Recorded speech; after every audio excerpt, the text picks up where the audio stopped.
Good evening, everyone, and welcome to this evening's meeting of the Medford Community Development Board.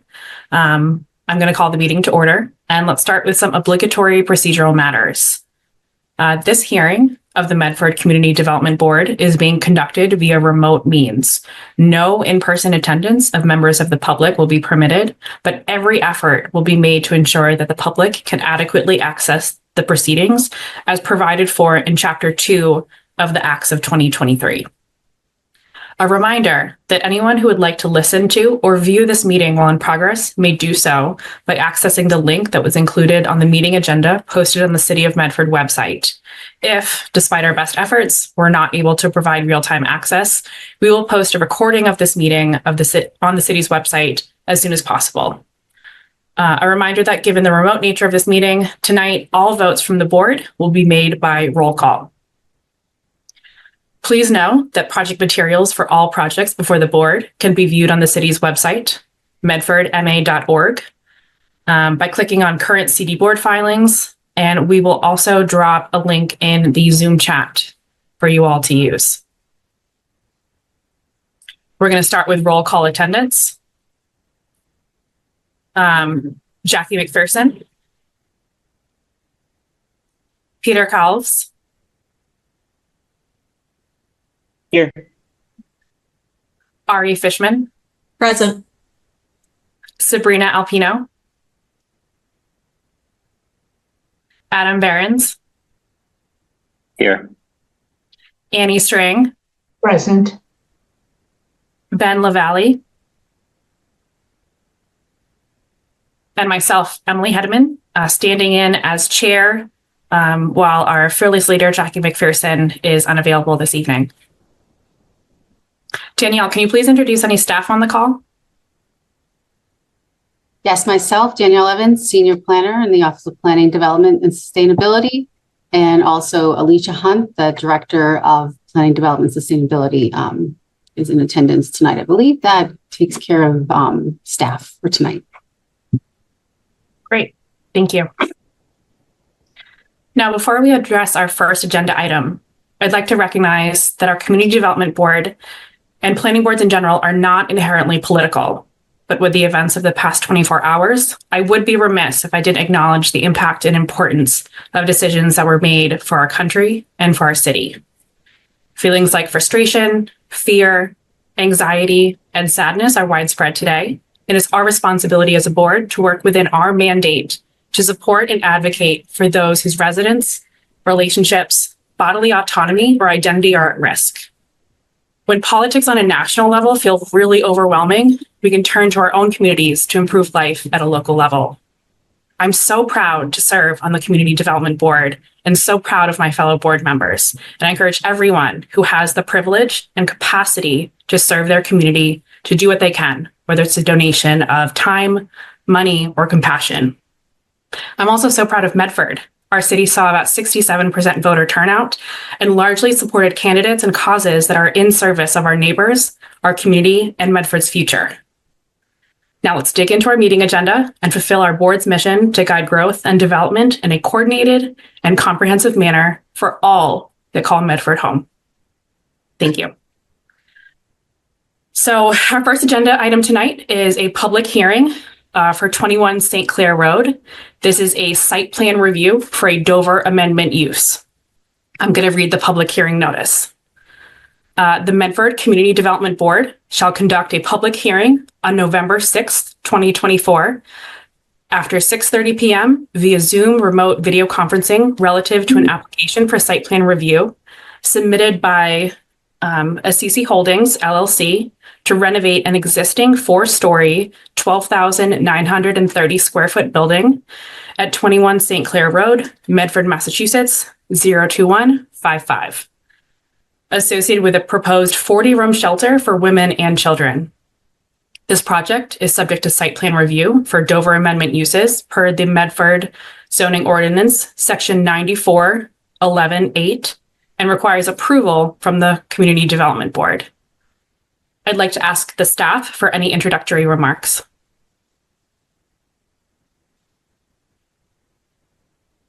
Thank you, Madam Chair. Again, Danielle Evans, Senior Planner. I just wanted to kind of provide some background to what's before you. As the chair mentioned, this is a Dover Amendment use, which is for uses that are protected under Chapter 48, Section 3, known as the Dover Amendment. So it affords protections to certain uses, in this case, an educational use that exempts them from certain requirements of the zoning ordinance, such as where they can locate and how relief can be granted from requirements like dimensional standards and parking requirements. So the scope of the site plan review is more narrow. So the board is limited to 2 inquiries. And the first question to be answered is, does the use qualify for protection under the Dover Amendment? And second, what are the reasonable regulations concerning the bulk and height of the structures and determining yard sizes, lot area setbacks, open space, parking, and building coverage requirements, if any, should be imposed on the use? The board's allowable actions tonight are to approve with conditions, or deny, but you can only deny for failure to provide necessary information. So I just wanted to set the table and let folks know what is within the board's purview and powers tonight. Thank you. Great. That's really helpful to help us set expectations as we discuss as a board and we engage in the public hearing. And we can go back and remind ourselves of those kind of extents throughout our discussion as well. I'd like to ask the applicant to present their application. Do we have a member of the applicant's team available this evening? I see Michael Ross. Yes. Can you Other hear me? members of your team? There will be, yes. Okay. I can introduce them, Madam Chair, if that's okay. Yep. I just want to make sure that they are able to speak and or share screen. I see some hands coming up. Leslie Creedle. Can help you with the other names. We have Okay.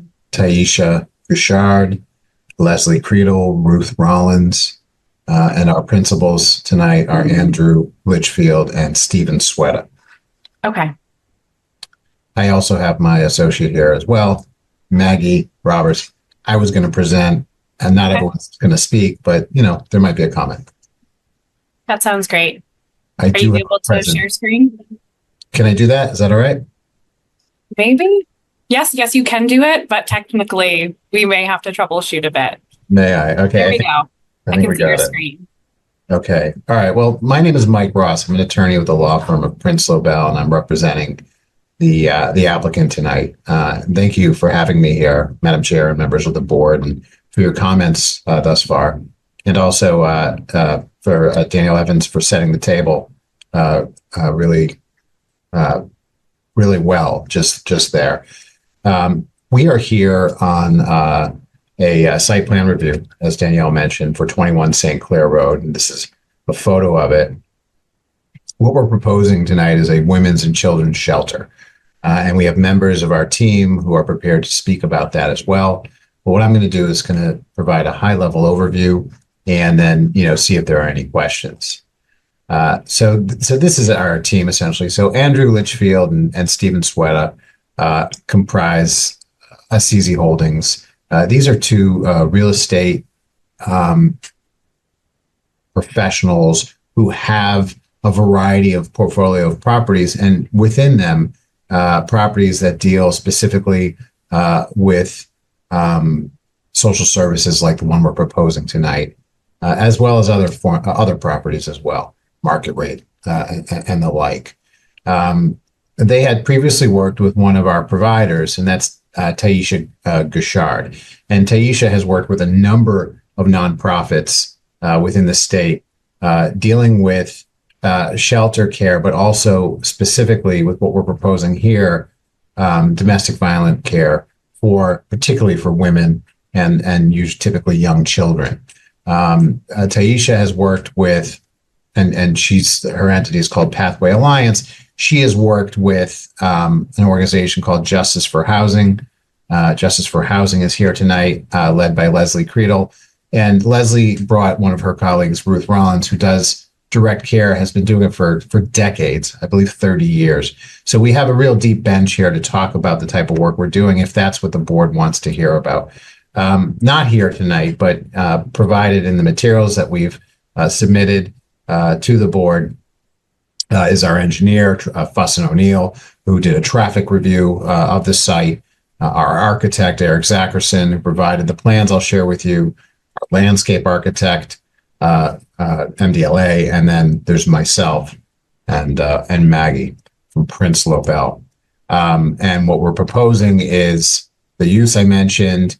We're calling it Halo House, and as mentioned by Danielle, the entitlement, the approval that we're seeking, site plan review, is through the Dover Amendment that I'll walk through in a second. So this is the site here at 21 St. Clair Road, and it's next to, perhaps you'll recall, a somewhat newish condo development across from the parish center, and it's sitting on a 5,396 square foot parcel with an existing gross square floor area of just under 13,000, previously used as a convent and also listed as a boarding house. Previously, it was a religious use, and I would suspect it also came under some form of Dover Amendment.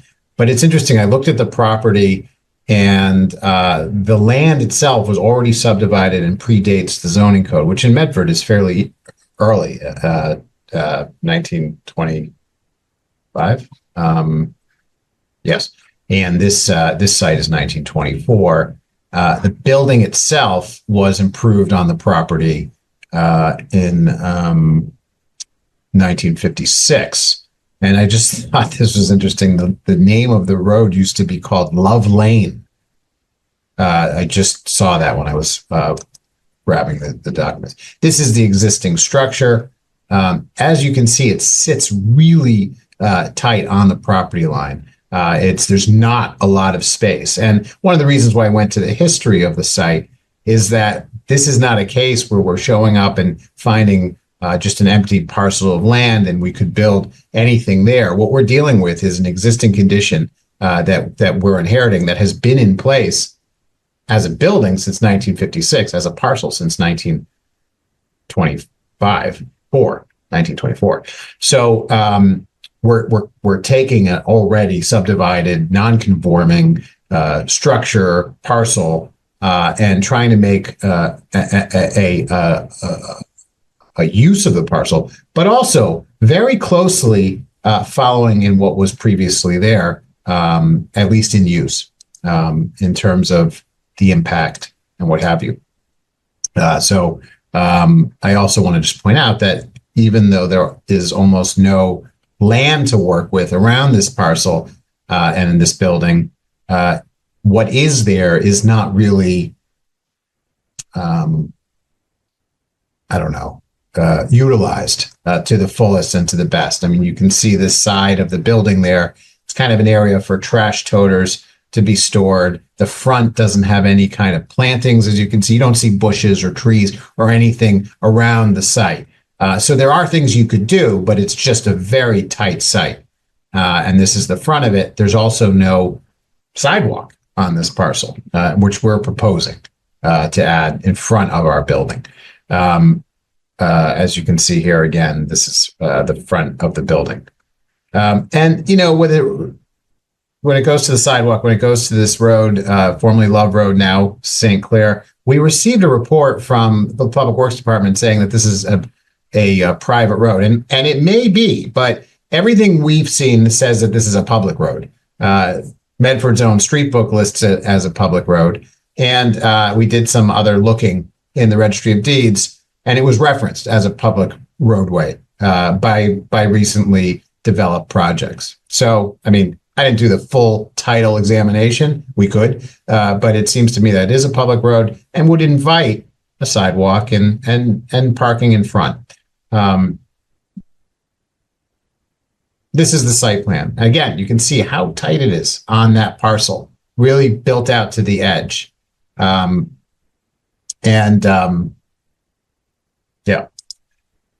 So I'm going to show you these plans really quickly. This is the existing plans. The existing setup is a 27, 29 room, depending on how you count the rooms,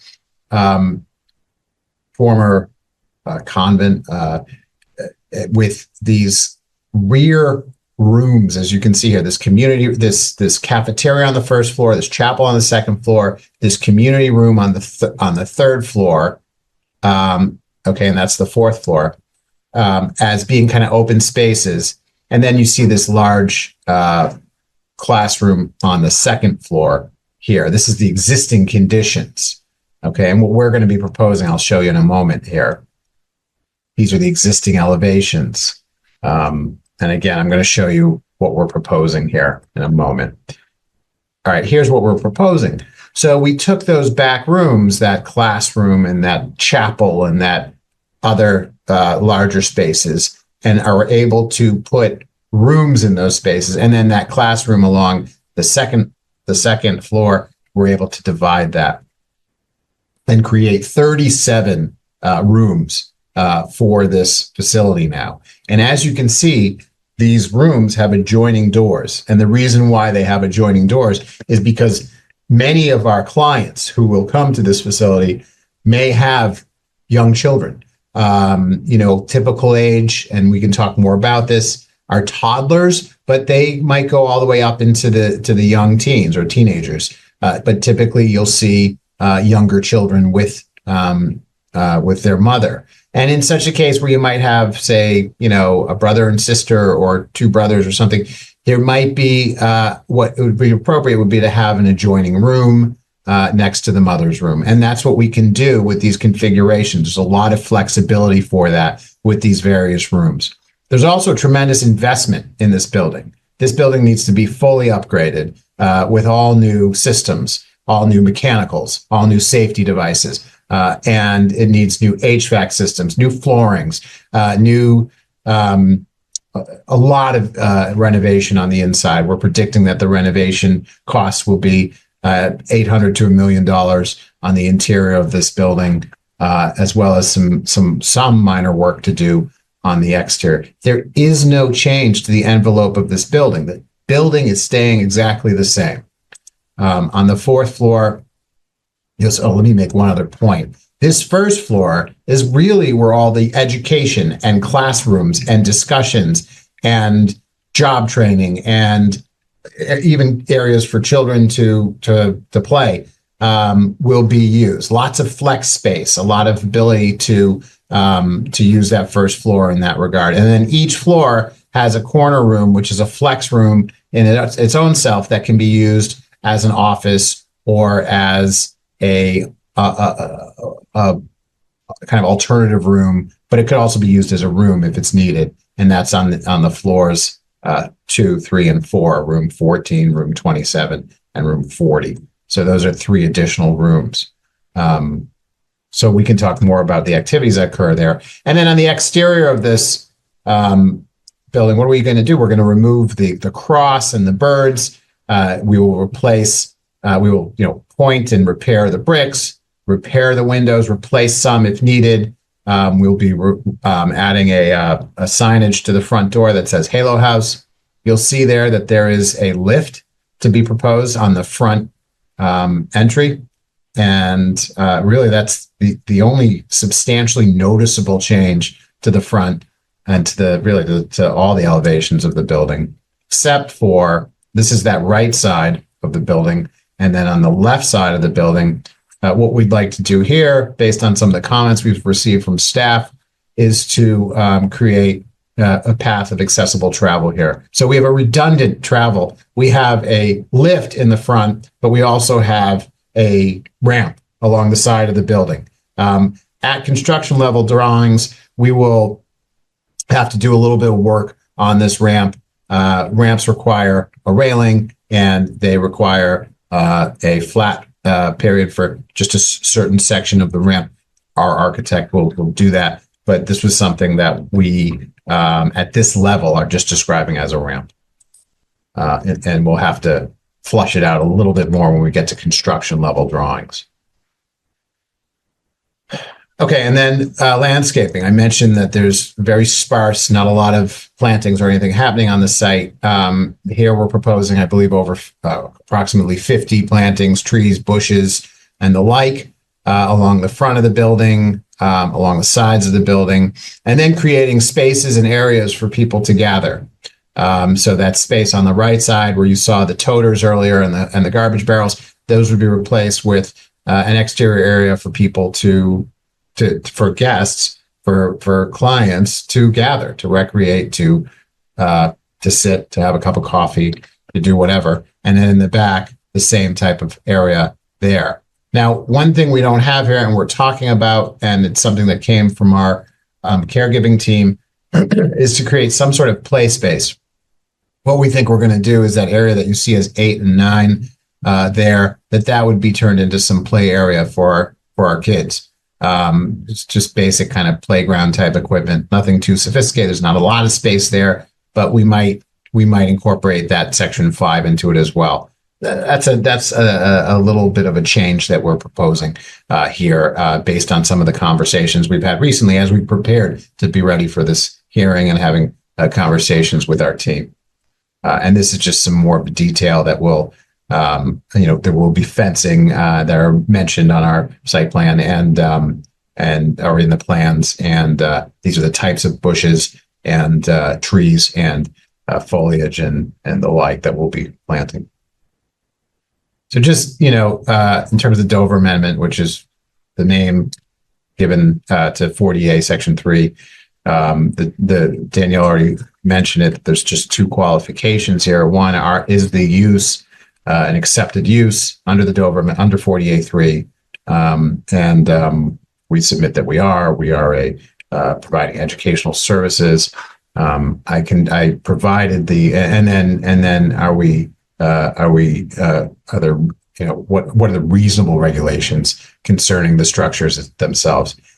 And that section 2, I said to you earlier, given the site, given the history of this site, and given the plan, we are doing everything we can to make best use of it. We are not changing the size, the envelope of the site, if you will, and we are working as best we can to utilize the entire site within the confines of this pre-existing non-conforming structure and use. I provided a more detailed application with some more detail around both of these points prior to today's hearing. But and I'm just kind of pulling from the language of 40A Section 3 of this nonprofit use that would be educating, has an education component. And I go a little bit deeper to point out that, in fact, a use is such as what we're providing a domestic violence shelter for women and children that's intended on providing life skills, job skills, some of just the very basic skills that people need to function and stand on their own. Is really the very essence of what an appropriate and acceptable use would be under the Dover Amendment. I want to tell you a little bit about the Pathway Alliance group, Taisha's group, and they are all available for questions, and I imagine you'll have some for them. It's a really interesting group that I've gotten to know and meet through this process. They're dealing with so they have some very strict guidelines of their own. They see clients that are typically between 6 months and a year, and they do have a year as being the maximum time that they want to have any one resident staying in their facility. And one of the things that I learned from Leslie, who's going to be working with this group, is that they've had tremendous success with not seeing recidivism in their space. They have I think she has a 99% success rate, meaning that 99% of, at least in the case of Leslie's efforts, clients have gone on to stable housing and not relapsed. which I think is profound. This is the work they do with their clients. They spend a lot of time getting their clients to stand on their own 2 feet so that they can go out and apply for and have permanent housing. And this is the work that they do with their clients on a regular basis. So here with us today is Taisha from the, from the Pathway entity, and working now with Leslie from Justice for Housing. And then Ruth Rollins was brought in by Leslie. Ruth has her own entity that she works with called We Are Better Together, but Ruth also does direct service and has been in this, as I mentioned, for, I believe, 30 years. One of the groups that we're going to be working with is a group called RG Reliable Riders Transportation Company. This is a shuttle service. It's a van. The effort is to create 3 trips or maybe more today to provide for the clients, but also to provide for employees. The team understands that there is no parking at this facility. The team will solve for that challenge. They will solve for it for any of their staff who have parking needs. We believe that those are maybe 3 or 4 people, and they will find a area garage that may not be in Medford. It may be closer to transit. It may be some of the transit that they have. There's a lot of parking in those areas, and then the shuttle will create predictability for these employees. In terms of the clients, I'm told that no clients have cars. At least it's been the experience of all of our practitioners that clients do not come with their own cars. And so that solves an issue right there for us. So we feel confident and comfortable that the shuttle service will provide full access to and from the facility without needing to have on-site parking. Now, that being said, Andrew and Steve continue to talk to abutters and neighbors to see if there are opportunities, but so far there have not been. And again, we do not feel like that's necessary, but more we need to solve for some of the questions and some of the permitting questions that we've been asked during this process. And so we are trying to see if maybe we can even just have a couple of spaces nearby, even though we don't think it will be essential for the program. I'm just going to kind of go through this a little bit. I mean, there will be 24-hour security, and there will always be a staff member on site at all times. The facility provides on-site laundry services and food and meals, and has a commercial kitchen, and of course sleeping arrangements. I'm going to skip over a couple of these items because I want to be available for questions if you have it.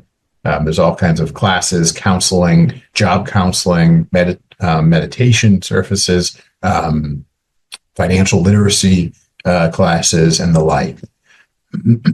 Other educational credit counseling services. I mentioned financial literacy coaching. This is what I wanted to show you. This is Justice for Housing. This is Leslie's entity right now. She has 2 buildings right now that she's operating: 74 Morris Street in Dorchester and 241 Woodrow Ave in Dorchester. Both of these properties are right in residential neighborhoods. If you walked by them, you would think that they're just a regular house in Dorchester. They know their neighbors. They are active in their community. During the fall, there might be a pumpkin on the stair, et cetera. These are people who are in this house all the time.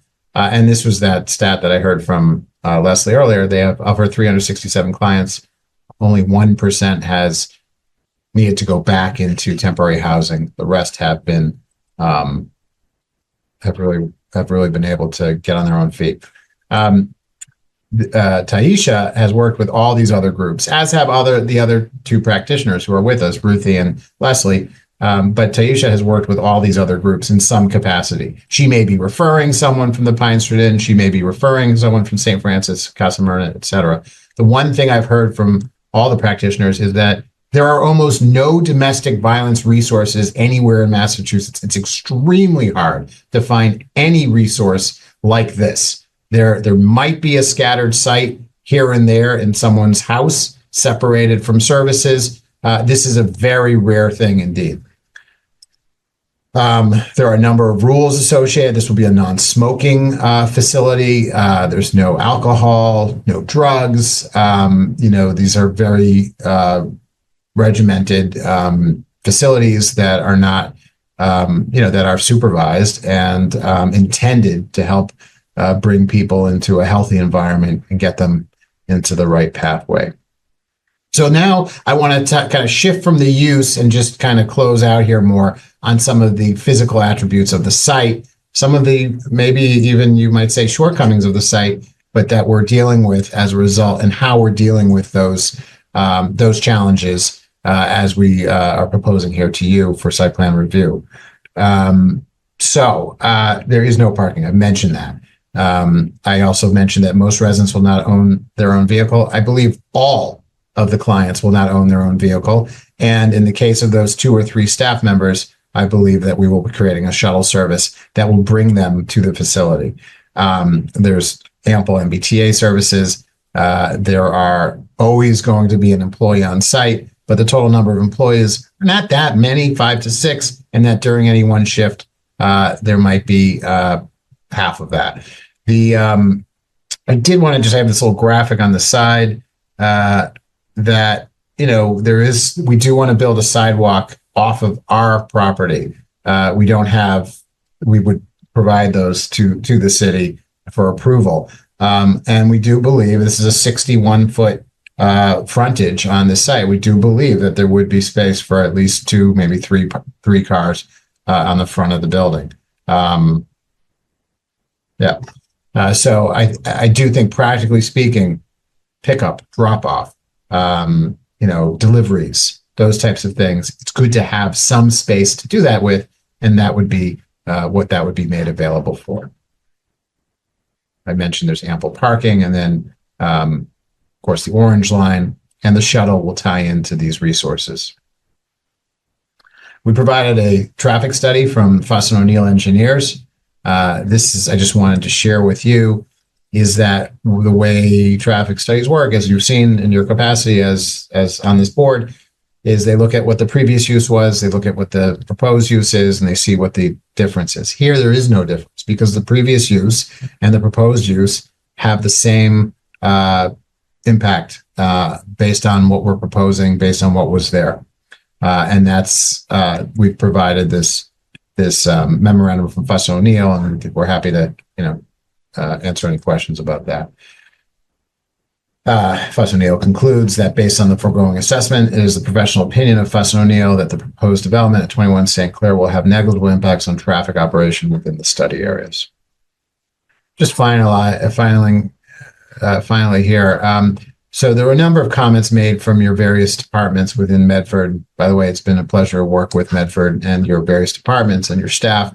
And all have asked for certain things, and we are fully compliant with all of these items that they've asked us to. Of course, most of these things are going to have to happen once we get into the actual work and the construction level documents. I mentioned the wheelchair ramp at the side entrance, and some of the other items that I shared during the course of this presentation. So now might be, Madam Chair, a good time for me to pause and answer any questions along with the team as well. Thank you for the opportunity to be in front of you today. Thank you. Thank you for the thorough presentation. I appreciate the detail. So just to give everybody an idea of how this is going to go, I'm going to open up to the board for our questions and comments. And then after that, there will be a public comment period. And then there will be a board deliberation after the public comment period. So with that, I'd like to open it up to the board for any questions or comments. Board members, feel free to raise your hand or unmute yourself. Adam? Hi, everybody. Thanks for presenting, Michael. Just a question on the educational services. So, are the teaching like members of the particular staff affiliated specifically with 21 St. Clair Road? Are they part of sort of the larger organization? just like how does that kind of work on a given week, or what's the sort of process that you guys have for kind of allocating the teaching resources from an instructor perspective to sort of to meet the goals you outlined in terms of educating and providing opportunities for the people that are housed? Yeah, I really appreciate the question. I think you'll get a real much better answer having, either Leslie or Taisha or Ruthie respond. I don't know if either one of you want to talk about how you slot in the teaching courses and that kind of thing. I don't know if that's you, Leslie, or I can give it a shot based on what we've talked about. I couldn't unmute myself, so Thank you. that's why I didn't respond. Thank you, Madam Board and staff and members that are here tonight for allowing us to present. We have a structured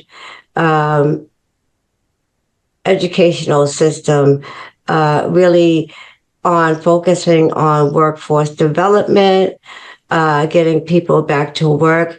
We have a licensed CDL trainer that comes in, and we have also a component where people can learn how to put in solar windows or solar panels. That has produced jobs for our participants. 84% of the participants have gone on to acquire livable wages so that they can afford a livable wage housing without having any assistance from a public housing or any facility like that. We're also educate people and getting resume building, digital literacy, computer skills, things of nature that people need when they're rebuilding their lives. Most of the participants have had, I can say, a life that they've been on systems of power like welfare, Social Security, things that have prevented them from getting, sustainable jobs. And so therefore, it's a fresh start. In addition to that, we have life skills. I don't know if Ruthie or Tisha wants to add anything else. And if you have trouble unmuting, Taisha, I see you unmuted. Perfect. Yes, thank you. And so just to add to that, yes, we will be having individuals come to us as opposed to, clients having to leave off the premises. And I'm sure for some things they will go outside, but for the majority, everything will be on site. So I hope I answered that. I don't know if Ruthie has anything to add.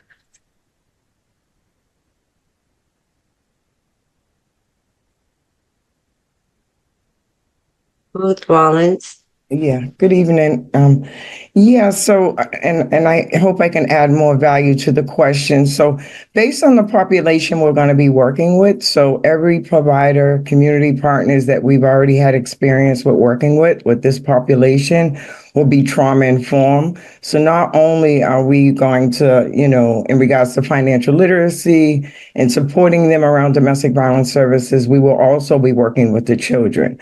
So we do have, between the three of us, we have licensed clinicians, trauma support, domestic violence services. So really, we already have the services and partnerships in place with other organizations that we're doing this work.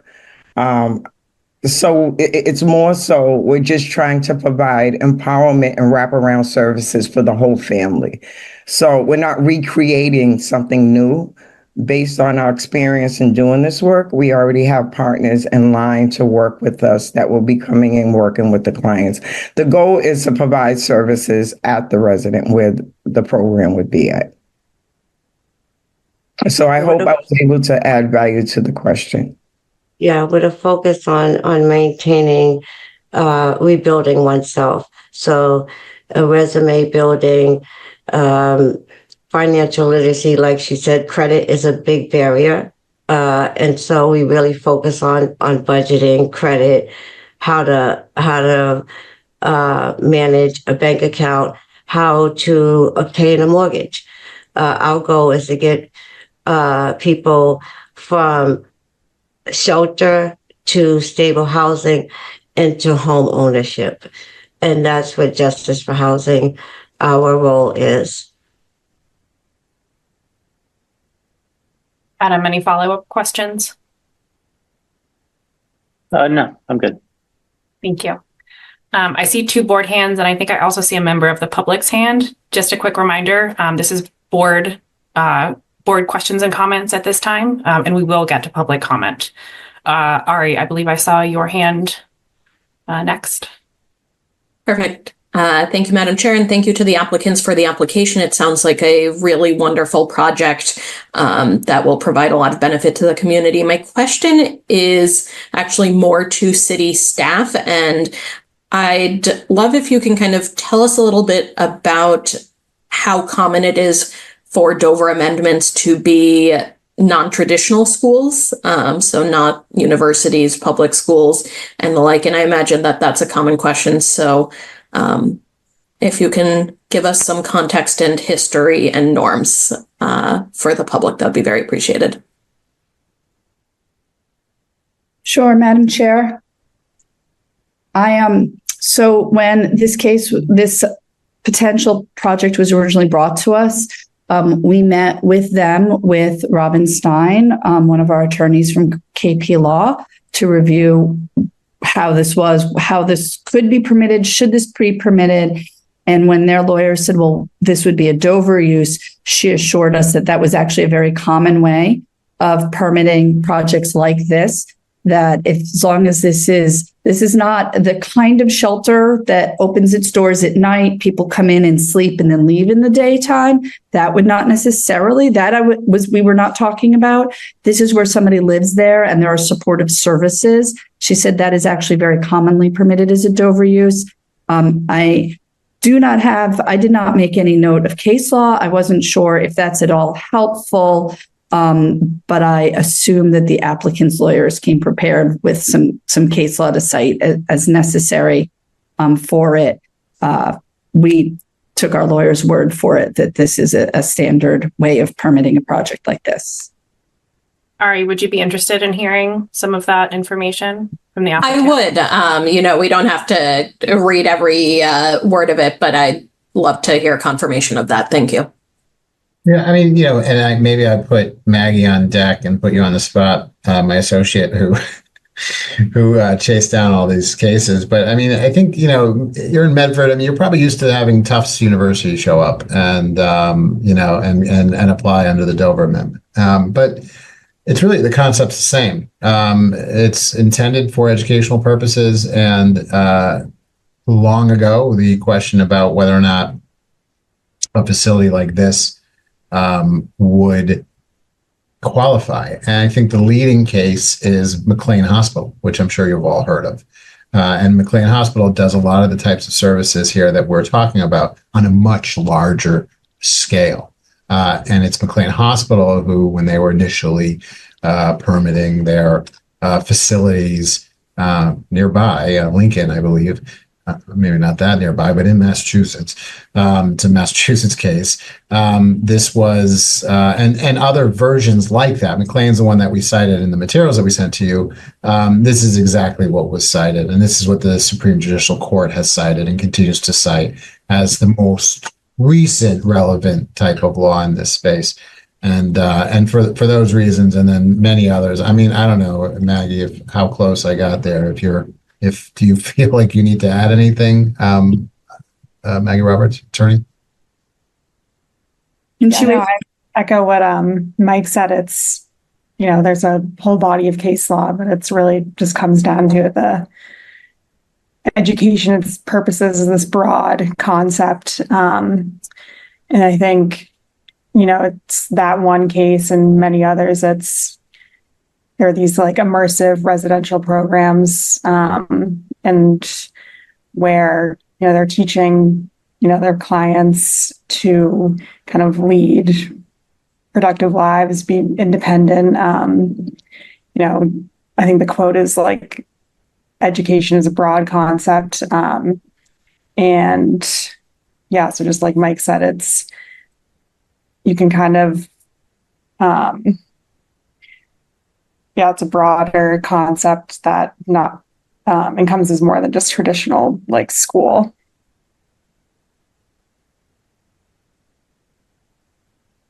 Thank you. And I'm finding this quote from the Fitchburg case very helpful and sensible.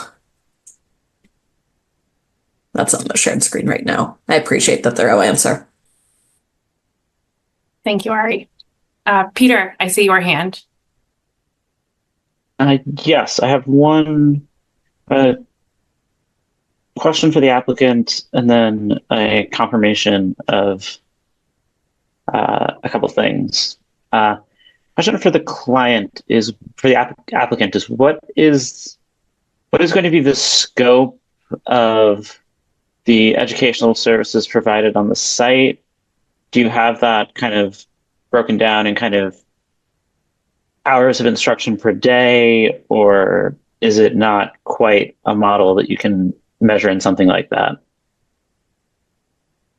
Well, I mean, we are still, months away from opening our doors. We still have to build out the facility, and we do need to formally engage the team, and really bring them in to do this work. So I can perhaps ask them to talk about what their experiences have been in other facilities and what the goal will be on this based on the number of our clients and the like. But we still are probably a good 6 months away from opening our doors. So some of this stuff, I just want to kind of put it in brackets there, if I could.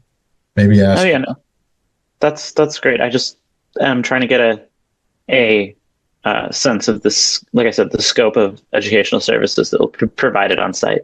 Yeah, I can tell you from our other houses how we have ran them. So first of all, no case is alike.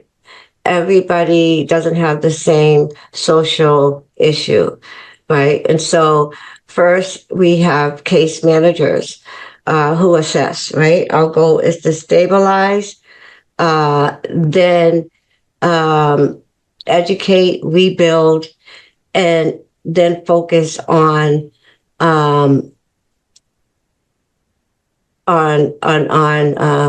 what do you say? Out, like coming out of the home. So first we have our case managers who assess the needs. We have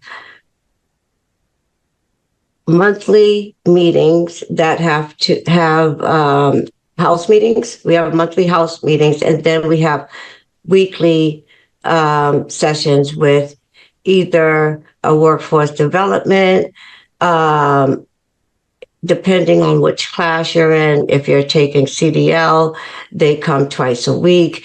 If you're taking a solar panel, that's every day. That's 9 to 5 every day on site. Different vocational classes have different needs. Digital literacy, we do in the evenings, 3 times a week. Financial literacy, I can go on and on. Financial literacy is done as needed. Everybody's credit barriers aren't the same. And so everybody gets a coach, and that coach determines how much time they need with that particular individual. That's great. That's plenty for my, at least for my understanding of the programming. Thank you. Any other board comments or questions?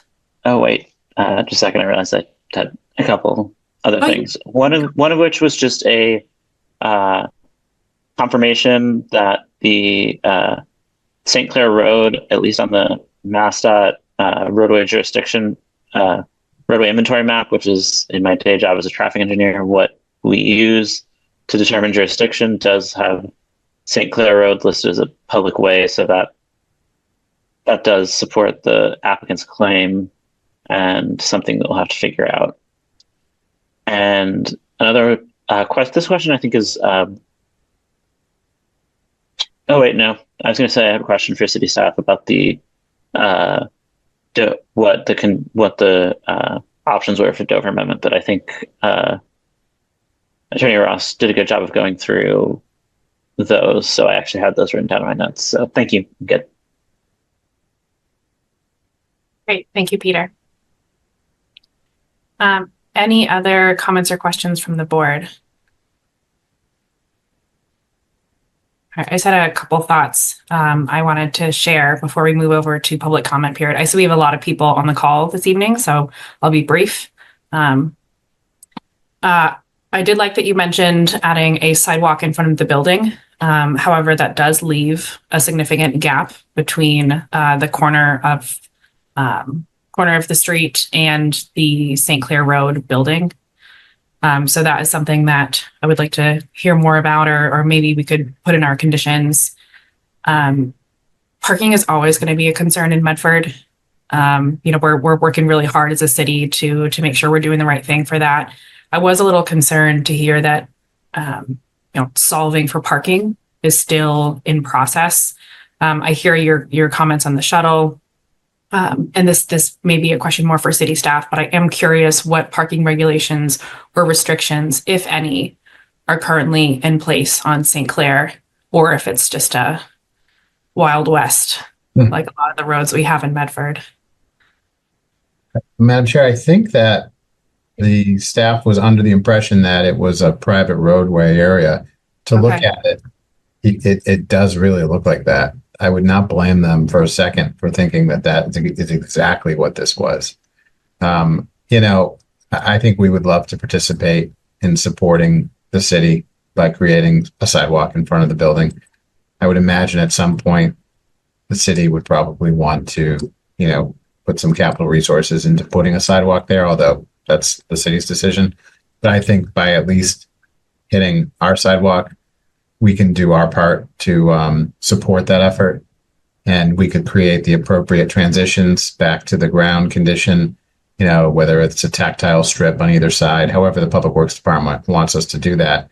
And then when the other streets are ready, when the other sidewalk is ready, it will work. But I think it's just too much of a cost to think about doing an entire sidewalk from this side to the corner, and also some logistics with the abutters. It just puts us in a whole other different role and cost bracket that we weren't prepared to sign up for. But in response to the comment, what we agreed to do is to do the sidewalk in front of our facility. Appreciate the feedback. And I see Director Hunt's hand is raised. Thank you, Madam Chair. Sort of about the sidewalk, the accessibility piece of it. I do think that we really need to get to the bottom of the fact that our city thinks it's a private way. If it is a public way, we need to have it surveyed and understand what the widths are. If we could have sidewalk where that is, clearly there is no edge to the other side of it. It just blends into a parking lot. It's in our best interest to understand that better. Obviously, we wouldn't have an answer to that tonight. There's been a lot of back and forth on this particular question. If this was a public way and it didn't have sidewalk, but it had space for it, then I do believe our traffic and engineering department would ask for the sidewalk to be made all the way to the curb, not just in front of their own property. That would be a standard request if there was space on the road for that to exist. And set that aside, I don't think that item could get solved tonight. The question about where there could be just sort of public parking, All of our public streets are open for the public. No spot in front of somebody's house is a private spot unless they are on a private way. I will, however, mention that if you just cross Fellsway West to the other side of Fulton Street, that stretch of Fulton Street along in front of Gillis Park, there is parking on both sides. We do find that people from the apartment house on the corner there over by Gillis and Hickey Parks park on that street. There does tend to be street parking there. If we're talking about 2 or 3 staff people, there is no reason why they couldn't be parking across Fellsway West and walking over to their place of employment a block or two. It feels very reasonable to me. I think that in the big picture way, our concern around parking is resident vehicles. I do understand that in percentage wise, people who are homeless tend not to have vehicles unless, of course, they were living in their vehicle. And that's where they were before they came to the shelter. The other item is that if somebody is a victim of domestic violence, that does not necessarily mean that they are a very low income. They may need to be in a shelter because they are running from someone, but that doesn't mean they don't have a car. And so I do think that the organization really needs to think about that, because there would be no long-term parking for residential vehicles here. One of the recommended conditions that we have been putting forth in a number of our buildings, regardless of what kind of building, we have done this for our high-income apartment buildings, is that the tenants are not eligible for residential permit parking. And that is a condition that can be put in place in this case. I recognize that there is no permit parking at this time in this neighborhood. That means that there won't ever be permit parking. There could be in the future, and this condition would go with the length of the duration of the building. So thank you. Just, can I chime in real quick? We have a domestic violence house right now with 22 wounds, and none of our participants have cars. All out of the 3 houses that we have had, we haven't had any residents have cars. If they do have cars, like we mentioned before, we will have a shuttle that comes to the facility 3 times a day to take them to the train station, and we do have P-passes that we provide. That's really helpful information. Thank you, Leslie. With that, I'm going to now open the public comment period. Those who wish to provide comments can use the raise hand feature or message Danielle in the comments. You can also send an email to ocd@medford-ma.gov. Before providing your comments, please state your name and address for the record. A reminder to everyone, we have disabled the chat function, as that is not part of the public record. We want to keep the public record discussion available for all. However, if you are having audio or other technical difficulties, this may be entered into the chat to alert myself and staff. We'll see your comment and troubleshoot with you. Members of the public will have 2 minutes to provide comment, and we'll do our best to provide a warning before the end of the comment time. Each member of the public will only have 1 2-minute period to provide their comment. If you have additional comments, please feel free to submit via email at the aforementioned email address, ocd@medford-ma.gov.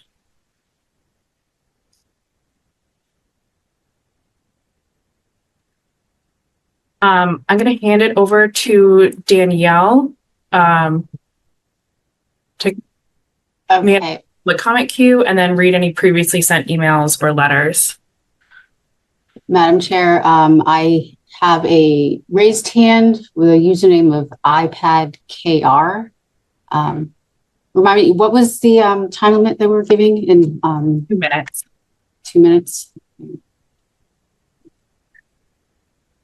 Is there, can I volunteer someone on the board to man a timer? I can keep an eye on time. Okay. All right, I'm going to ask to unmute iPadKR.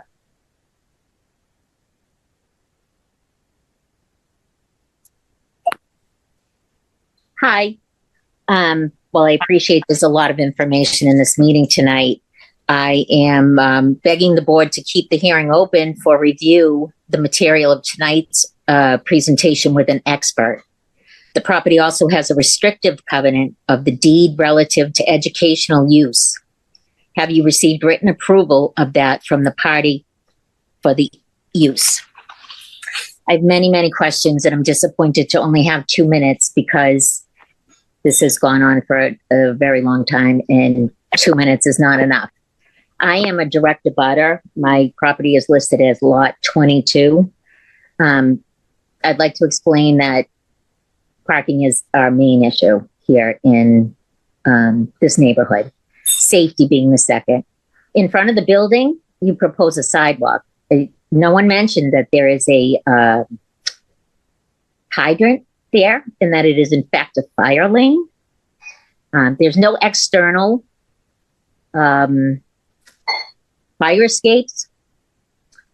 It's 40 rooms, or tonight we learned now it's 37, which varies from the plan that they originally submitted.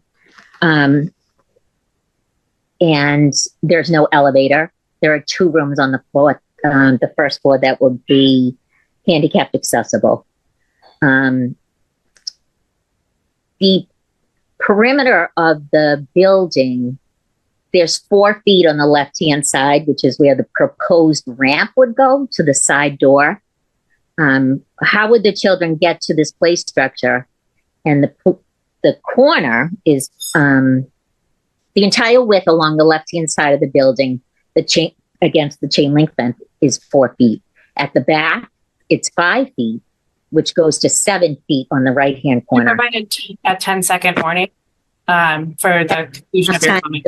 I'd like to point out problems in the planning. The planning, rooms 6, 7, 8, and 9 looks like it's 2 levels, and this is not enough time and an unacceptable explanation.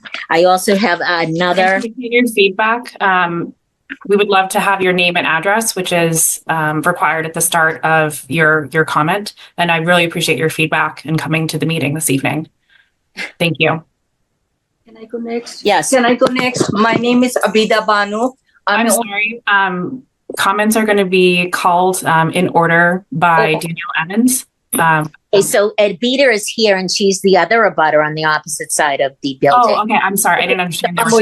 Right. So she's actually here with me as well. She's lives in the property at 11 St. Clair. 11 St. Clair Road. Before we get in, could the first speaker please provide their name and address for the record? Yeah, it's Kelly Rasso, and I live at 35 St. Francis Street. Okay. My property is lot 22, which the public could perceive as green space for the building, but that's not actually the case. The property is 4 feet. Thank you, Kelly. At this time, we're going to move on to the next. No, I'm going to ask you that Abida, I'm going to tell you that Abida would like to speak, but I would like to explain for her conditions because of her accent. She feels intimidated to speak. So I'd like to say that in the proposed Page number. landscape conceptual site plan, the building, the bushes and all of these things that are in the site plan, it says there that there's a gate. That gate would go into the property of Abida at 11 St. Clair Road. And it says that a 5-foot clear pedestrian access gate, that would imply that people would walk down her driveway. There is no other access from that side of the situation. There's clearly not enough information here. I want to talk a little bit. Please give me the opportunity. Yes. I am the next door, 11 St. Clair Road, Medford, MA. And I am very shocked to know this is going to be shelter. And my neighbor, one of the neighbor, bring it to my attention. I'm shocked. Still, I'm shocked. And I care about my safety, and it will invade my privacy. Doesn't matter 37 rooms or not. My question is the fire lane. There's no parking. And do those property, those are non-profit property. Do they pay property tax yearly like us? And also, I want to say that I'm very shocked that shelter is coming to the neighborhood where we living in peace. And of course, a lot of people have the same objection. Please pay attention. This is not the right place for the right resident. I wish you, Medford, can bring it to public attention. Please. Thank you. I appreciate your feedback. Danielle, who do we have next? Okay, let me see. Apologies, I'm trying to. And I see there might be a couple situations where we have two people on the call. If there are any other people that are off camera that have two people, just give us a heads up and we'll make sure to provide enough time for both people who are with you to speak. Thank you. Okay, the second person in line with their hands up is Lisa Simonetti. I'm going to ask to unmute you. And please state your name and address for the record. Yep. Thank you. So, good evening. Thank you for hosting this meeting. My name is Lisa Simonetti and I am at 85 Fulton Spring Road. So I am on the same side as St. Francis and Ridgeway, the third street up. So I have a couple of questions. I hope I can run through them. I would love to be able to get some answers from them about them. I'd like to know what the maximum occupancy is going to be. You said it was a 40-person shelter. So we just found out tonight that it's a domestic violence shelter, which I understand people need a place to go to be safe. But in this congested a neighborhood with a 40 occupancy, or are you going to be 40 adults with any number of children? I'd like to know what the maximum occupancy is. My understanding of Dover is that it is a robust educational amendment. And to compare it, quite frankly, to McLean's Hospital, which is on rolling greens in Belmont, is just a little disingenuous considering the very, very congested area that Fulton Heights has become. A number of the homes on Fulton Street are now rental units, and they park on Ridgeway, on St. Francis, and on Fulton Spring Road, which are all private ways, which we get no benefit from our city to keep those roads upkept. And we are so congested, and I'd love to know when they did the traffic study, quite frankly. I agree with the folks who live at St. Clair because that happens to be my parish church. That is a fire lane. And for the few masses that are still said at St. Francis Parish, what's going to happen there on Saturdays and Sundays if, God forbid, there's ever a fire and you're not going to be able to get a fire truck through because you've got parking and a sidewalk that's just going to jut out from the old convent? And to say that the uses are exactly the same, first of all, that building's been vacant for I don't know how many years. And to compare it to 15 or 18 nuns living there who never had vehicles or anything else to what would be there now with full-time staff, 24 hours a day, 365 days a year, it's just being very disingenuous and not very honest to the people of Medford who are going to have a domestic violence shelter in a highly, highly congested area. Thank you, Lisa. I really appreciate your feedback. And we are going to save responses to any questions from to the applicant at the conclusion of the public comment period. Thank you. Okay, the next person is Leo Lafarge, asking to unmute. And please state your name and address for the record. Hi, my name is Linda, and I'm with my husband, Leo. Linda and Leo Lafarge. We live at 463 Fellsway West, and my front door exits onto St. Clair Road. Again, I'm not sure about this traffic study that you did. I have the same questions about the roadway and how small that road is. It is only one way between the back of the church back door to St. Francis Street. That where we have there's two spots that park on somebody else's property and about 10 feet wide for cars to get through. So parking and traffic will be impacted in that area for sure. And I know you say that people aren't going to bring their cars to work and people aren't going to have cars at the shelter, but I can already see that the 2 parking spots that we have, because we can't park in front of the house and we can't park on the side of the house, would be impacted. And I'm also concerned about a homeless shelter going into the neighborhood. We just had those condo units put in a few years ago, which has greatly increased the amount of people in the neighborhood and the water usage and everything else. And I'm just really upset. I have a child with special needs, and it's very upsetting that this is going to be, I feel, a safety issue for my child, my family, and I'm not happy about it. And I can't believe we're hearing about this tonight about a homeless shelter in Bedford. Thank you, Linda. Leo, did you want to speak as well?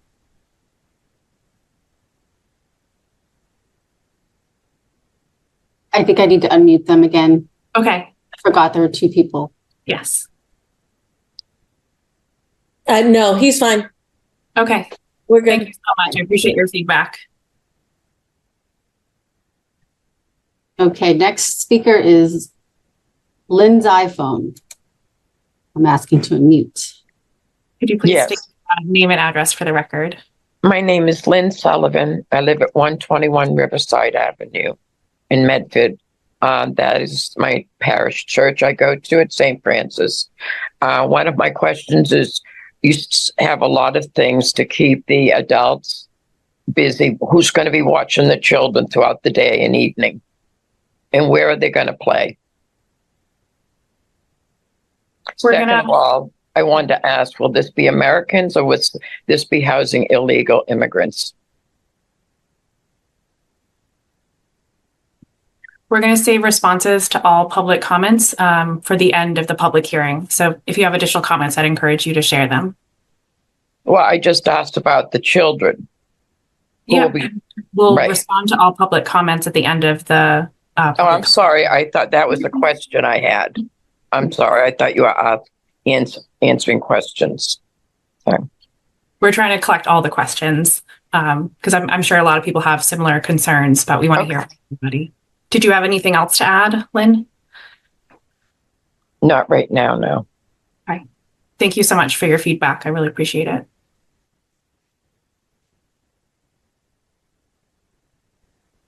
Richard Rosso is next. Please. Hello. Hello. My name is Richard Rosso. I reside at 35 St. Francis Street as well.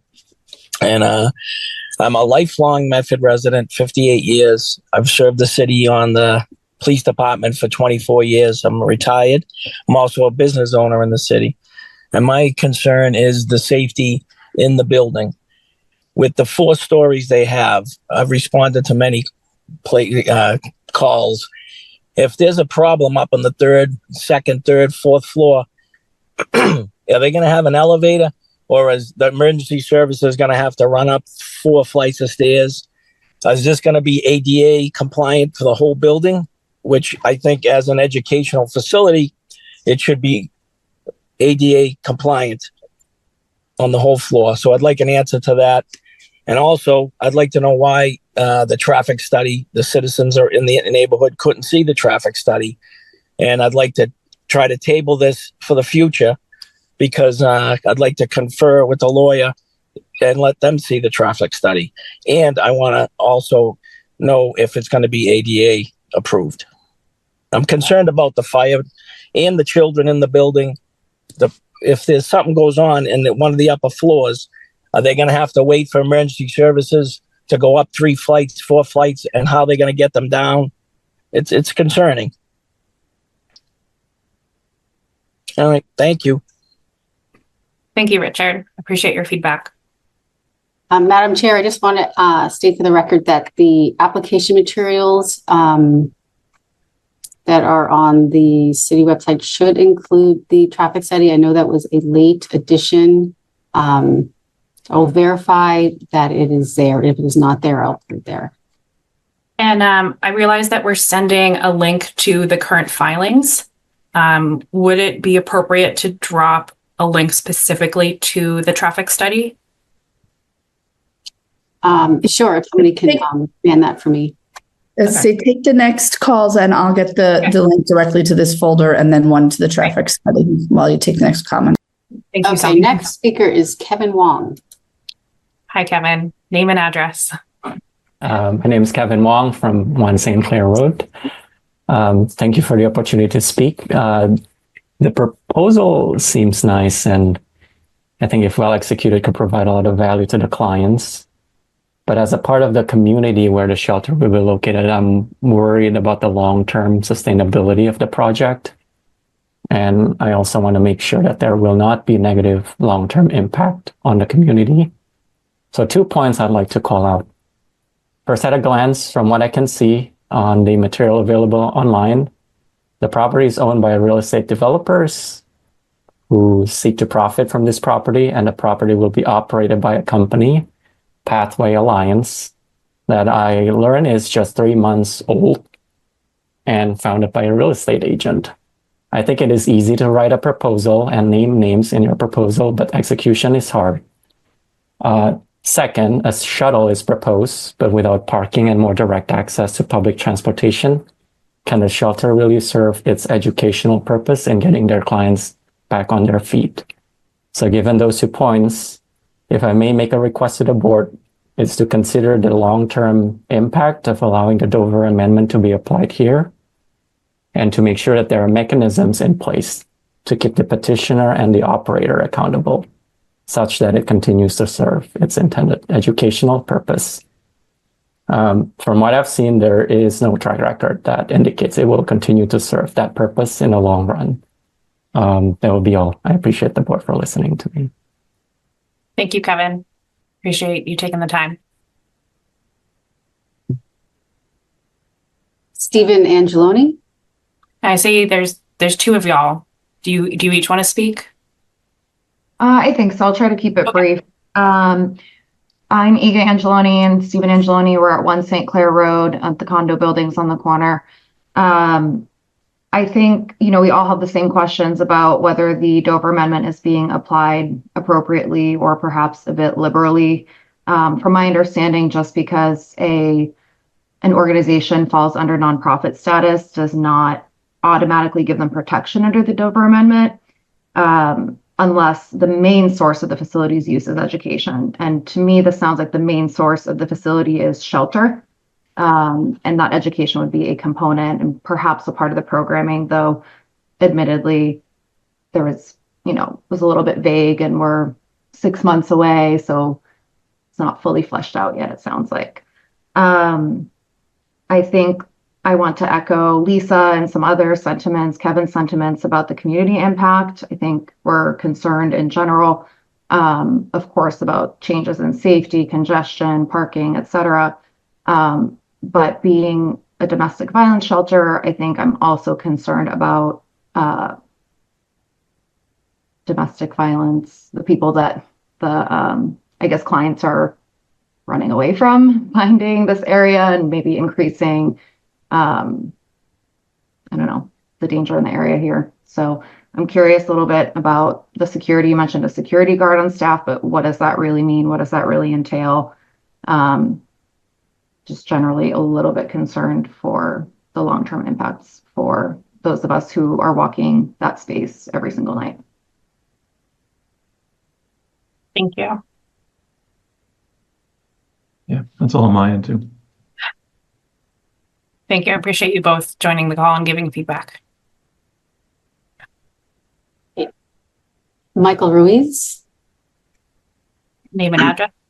Hi, good evening. My name is Michael Ruiz. I live at 45 St. Francis Street, directly behind Abita. I'd like to echo a lot of my neighbors concerned about the impact on the neighborhood, but I also question the validity of that Dover Act. I mean, the educational programs, I understand. I'm a lifelong utility worker, and as a tradesman, I can assure you that we do need trained people in the workforce because we're losing them. But I don't see how 2 days a week is going to train somebody for a CDL. How are they going to do that in a parking lot that's got a street running through it? Solar panel installation, again, it's a great idea, but are they going to hang solar panels on the building? I mean, there's only so much classroom type work. A lot of that is hands-on training that needs to be done. My other concern is the neighborhood in general. I know human nature. People aren't going to want to wait for the shuttle. They're going to be late for work. They're going to drive. They're going to leave their cars on St. Francis Street. There's no parking on St. Francis Street as it is, thanks to the rooming houses on Fulton Street, the condos. A lot of the multifamily houses around here are now overloaded with tenants. They rent out bedrooms. The city allows that, which is short-sighted on their part. But I don't think this plan will ever really be correct. I don't think they'll ever solve the parking issue. I think the whole educational thing is pretty vague. It's just being used to house people. And as Mr. Wong pointed out, when this particular plan isn't self-sustaining, what is that building going to be used for next? What are we opening ourselves up to? These are also some of the concerns of my neighbors. Thank you for your time. Thank you, Michael. I appreciate the feedback.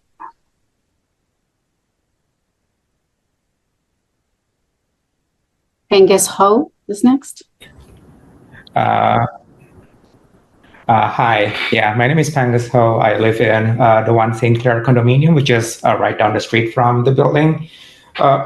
So what I want to add to what my other neighbors had mentioned is I would like to ask the board to really look into the motivation of the developer here. So I did a little bit of research. This developer is a luxury home developer across Somerville, Cambridge. And then, for historical context as well, we knew that last year they intended to convert the building into a 9-unit condominium to be sold to public. And then we knew about it because they reached out to our homeowner association looking to rent parking spots from our condo parking lot because they couldn't find any parking for the condo, so they couldn't fulfill the zoning requirements. And then we didn't end up renting up the parking space for them. So therefore, their luxury condo project couldn't move forward. And then now they converted this project into this shelter project. And as Kevin Wong mentioned as well, this nonprofit that they created to run this shelter was only 3 months old. So it was only created after they tried to convert it into a luxury condo. That didn't go through, and only then they created this nonprofit to create the shelter. So I would really encourage the board to look into the motivation here, because what I'm worried about is the long-term sustainability here if the developer here is only motivated by profit. Thank you. Thank you, Pangus. Appreciate it.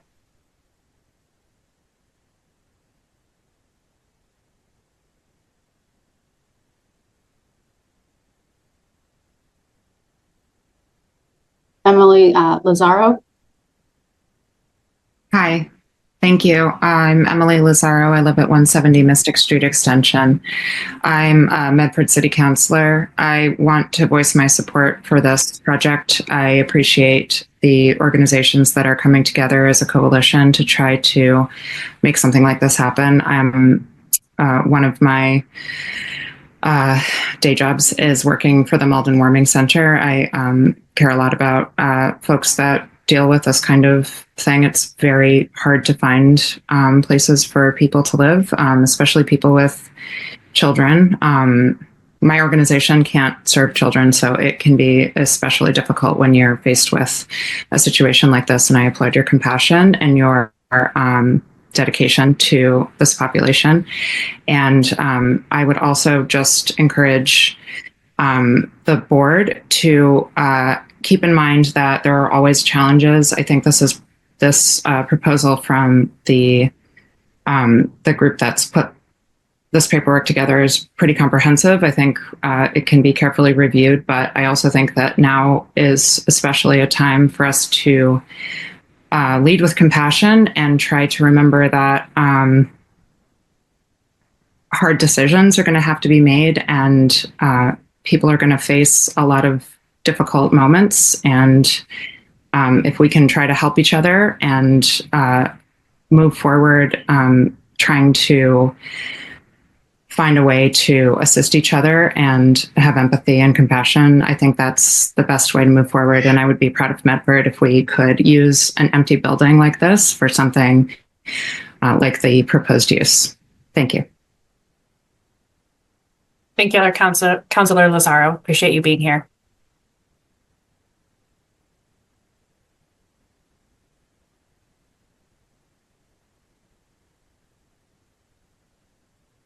Cheryl R.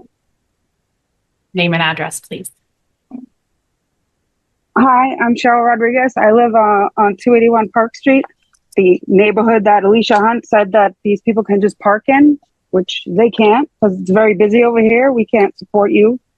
And I think the neighbors have raised a lot of really good points. And it's kind of sad that a city council logged on to dismiss all those points. But this company is very new, and we don't know that they can succeed in this project.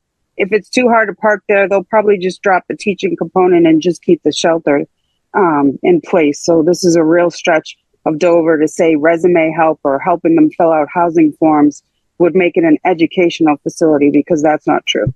If you build the sidewalk in front of the building, your shelter bus is not going to be able to turn around. It's a very narrow area.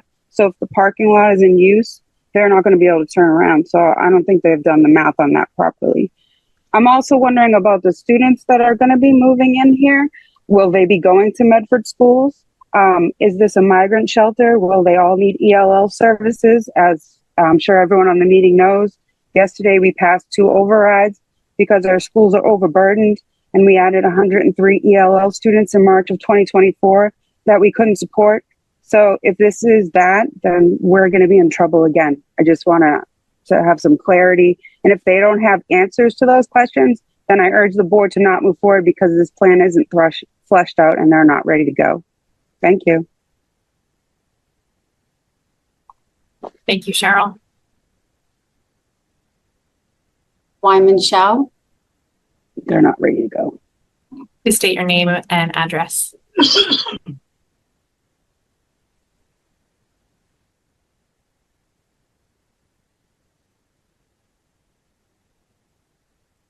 Wyman, are you able to hear us?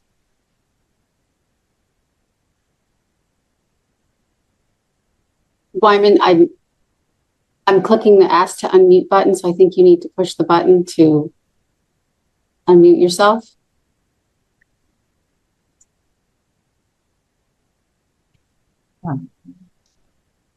Should we come back? Move on and we'll come back. Yeah. Next person is Marge. Trying to unmute. You should be able to unmute yourself.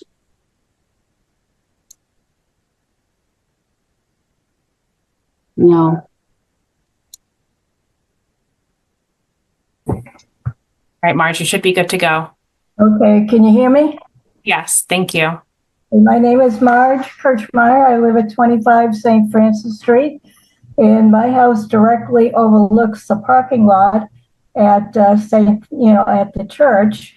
And one question I had about the parking study is, I'm not sure when they did that study, but I see the parking lot very busy all the time between the between funerals and masses and different functions that they have, at the social center.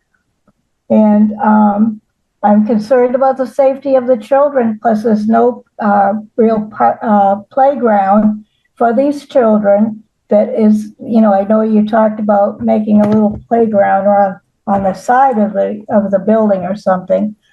But children are not going to want to stay in the house 24/7. They're going to want to go outside, and they will go outside, because that's just the nature of children. And there's a concern if you have a lot of cars coming and going, and possibility of a child getting hit or possibly even, fatally injured. I mean, that's a concern. And then definitely there will be an increase in traffic with the food trucks and the shuttle services that you were talking about. So again, a safety risk. staffing, I'm a retired nurse, and one of my duties in assisted living that I worked in for 8 years before I retired was staffing and scheduling, and it is very difficult to, get qualified staff and keep qualified staff. And I have a concern about, the staff is going to be there 24/7. But what about on the weekends when there's, the case managers are not going to be working on weekends? To my knowledge, they usually don't. And so what if and it seems like weekends when there's less staff is going to be when there's problems, of the people who are living in the housing. And this could include the police, the ambulance, fire, whatever, the situation might be. And finally, my question is, what consideration of the neighborhood was this before, this whole plan was made up? I don't recall ever getting anything in the mail about, what was going to be happening here. And this is the end of your comment. Years. Thank you so much for your feedback. I really appreciate it. I do see that there might be somebody else there with you. Would they be interested in providing comment? No, thank you. No. Okay. Thank you so much, Marge. I appreciate your time and your feedback for this meeting. Could I just finish one statement that, I do think that you need to involve the community if you're going to be doing a project of this type for us to even get on board with it. Through the chair, can I ask Marge, I didn't catch your address. I just want to make sure. You said you weren't notified. I just want to make sure if you were on the list of abutters. Can you state your address again, Marge? 25 St. Francis Street. Are you all set? Yeah. Thank you, Marge. And we are asking people to respect a 2-minute time limit for those who have joined after. We are enforcing that time limit to make sure that everybody who wants to comment can comment and also respect everybody's time. If you do have comments beyond that 2-minute period, we encourage you to email, and I'll read that email off shortly, email ocd@medford-ma.gov with any additional comments or feedback that you may have. Thank you. Should we try back? Wyman Shao was the one that could not unmute. Is that correct? Yes. Let's try again.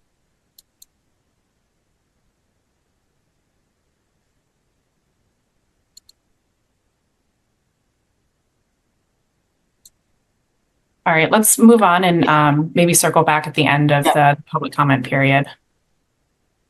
And if anyone is having trouble unmuting, you can direct message me in the chat, or you can call the office line. We're closed actually, so no one will be available to answer the phone at the meeting. But you could send me an email as well. Okay, so the next person is Melissa Tobin. Please state your name and address for the record. Hi. Hello. Sorry. I'm on the way driving. So this is Wei Shaw. I'm sorry. I just We're going to connected. come back to you after Melissa. Okay. We'll be right with you. Thank you so much. Melissa, if you wouldn't mind stating your name and address for the record.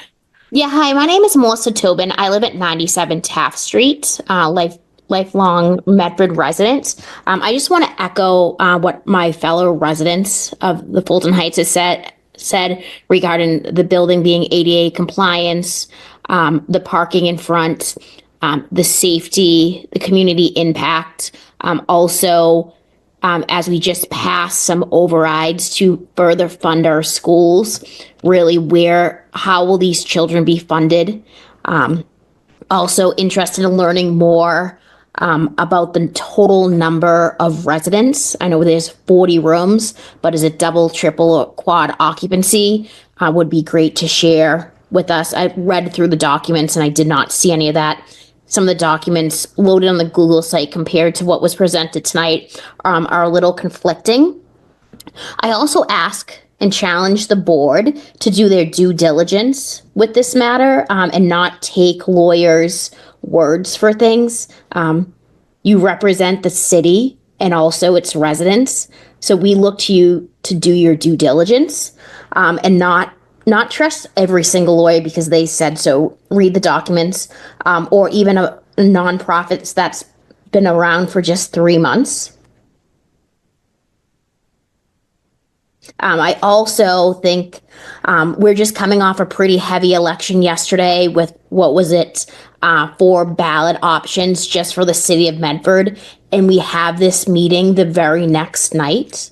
I feel like it was placed on the calendar and kind of brushed under the rug so that there wouldn't be any comments from the residents. So I think before you make your decision, you host another meeting when it's not the day after an election in the city. 10 seconds if you have any additional comments. That's it. Thanks. Thank you, Melissa. Appreciate the feedback. We'll go back to Wyman Chow. Yes. Thank you. Wyman, are you still with us? Hey. Hello, can you hear me? Sorry. Please state your name and address for the record. This is Wei Ming Shao. I live in 29 St. Francis Street, right next to this building. Now, when I get the news that this building was sold for the homeless shelters, I felt very much shocked about this news because this building is so confined. Just like I don't think there's enough space for children and women to live like in this small building, and also the walkway is so narrow. There's no public like a special parking lot special for this building. That's gonna add a lot of burden and trouble in the streets around. Another thing is now 40 rooms for almost 40 families. We don't know how many member of people gonna live here. Gonna add a lot of uncertainties in the future in our neighborhood. I was a new resident. I just moved in like a few months. So before I purchased this house, I found this the wonderful place. It's a nice, quiet, peaceful neighborhood, nice neighbors, quiet streets. Right behind my house, there is a church. Everything is awesome. That's why I purchased this house. So I feel very happy. But when I heard this news, which really add a lot of uncertainties in the future of my house, that is why I feel much concerned about this. So I just want to know how to solve this problem and make us feel more safe, make our neighborhood feel more safe like this. Yeah. Thank you for the feedback, Wyman. I really appreciate it. Bobby Mitra. Yeah, hi, can you hear me? Yes, please state your name and address. Sure. So this is Bobby Mitra. My wife Srirupa and I reside at 17 St. Francis Street. We moved here 22 years ago. We've raised 2 children. It's a great community. And thank you to the board for giving us a hearing, and to Michael Ross and his team. A lot of data got presented. I applaud the need to tackle homelessness, but I'm appalled at the way this is being done. Those of us who reside on St. Francis Street and St. Clair are pretty much coming to know about this today. It's sort of being presented as a fait accompli. A lot of effort has obviously gone into preparation and, the presentation. So I just want to echo what my neighbors have been saying, Linda, Lee, Marge, Wyman, and others. There are 2 things tonight. One is that whether it's parking, security, the impact on the church, St. Francis of Assisi, that's partly why we moved here too. It's a beautiful church right behind our house. Traffic, water, there's a bunch of things that doesn't seem to have been considered. The other part is that there are just too many unknowns. Someone talked about, is this a private way or a public way, right? That can influence things. Someone said this nonprofit is just 3 months old. ADA compliance. There are a lot of unknowns and there's not enough data. And finally, I think this whole thing about educational appears to be spurious. It appears to be duplicitous, because that doesn't seem to be the major intent of this, of the Halo House. And I would really appreciate it if people are straightforward in their communication. So if I haven't said this already, I'm completely opposed to this happening here for all the reasons being stated. Thank you. Thank you, Bobby. Appreciate the feedback.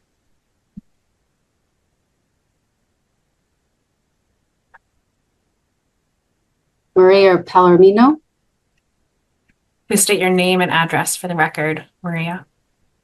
Actually, this is from Matilde Sesta. Okay. Hello. Can you hear us? Are there two people on the line? Yes. Would you each like 2 minutes to speak individually? Okay. Yeah. My name is Matilde Sesta.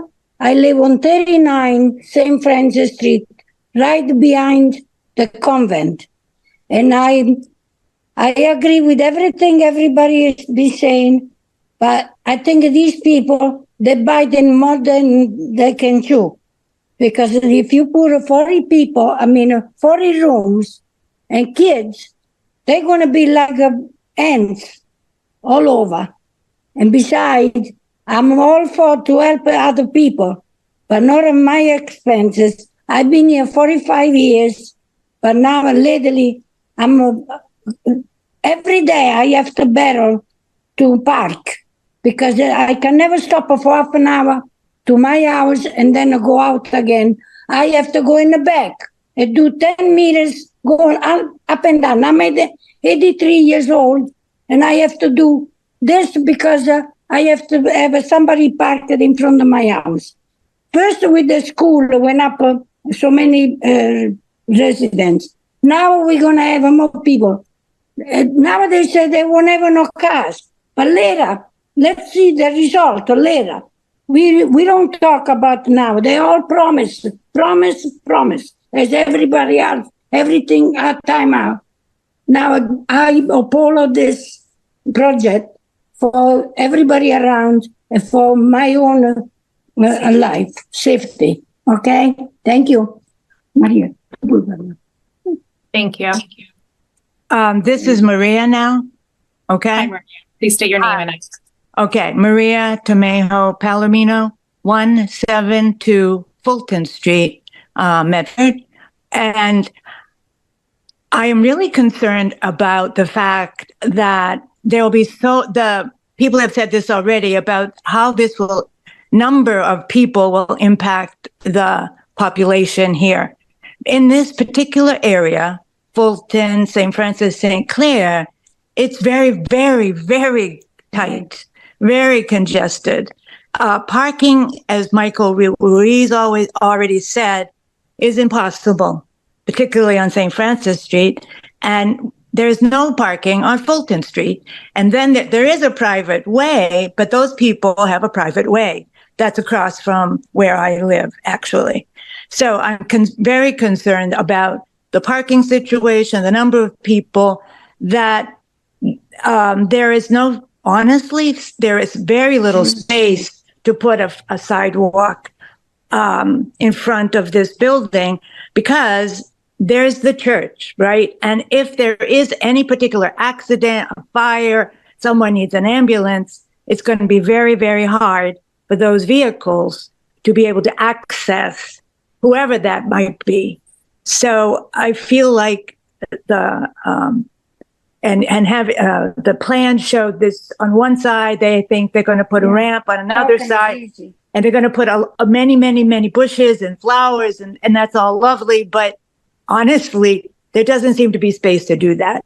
So for all these reasons that people have already stated, parking, population, what the care of children particularly, and if people get sick and there might be a fire, there's seriously no space for those vehicles to enter the property.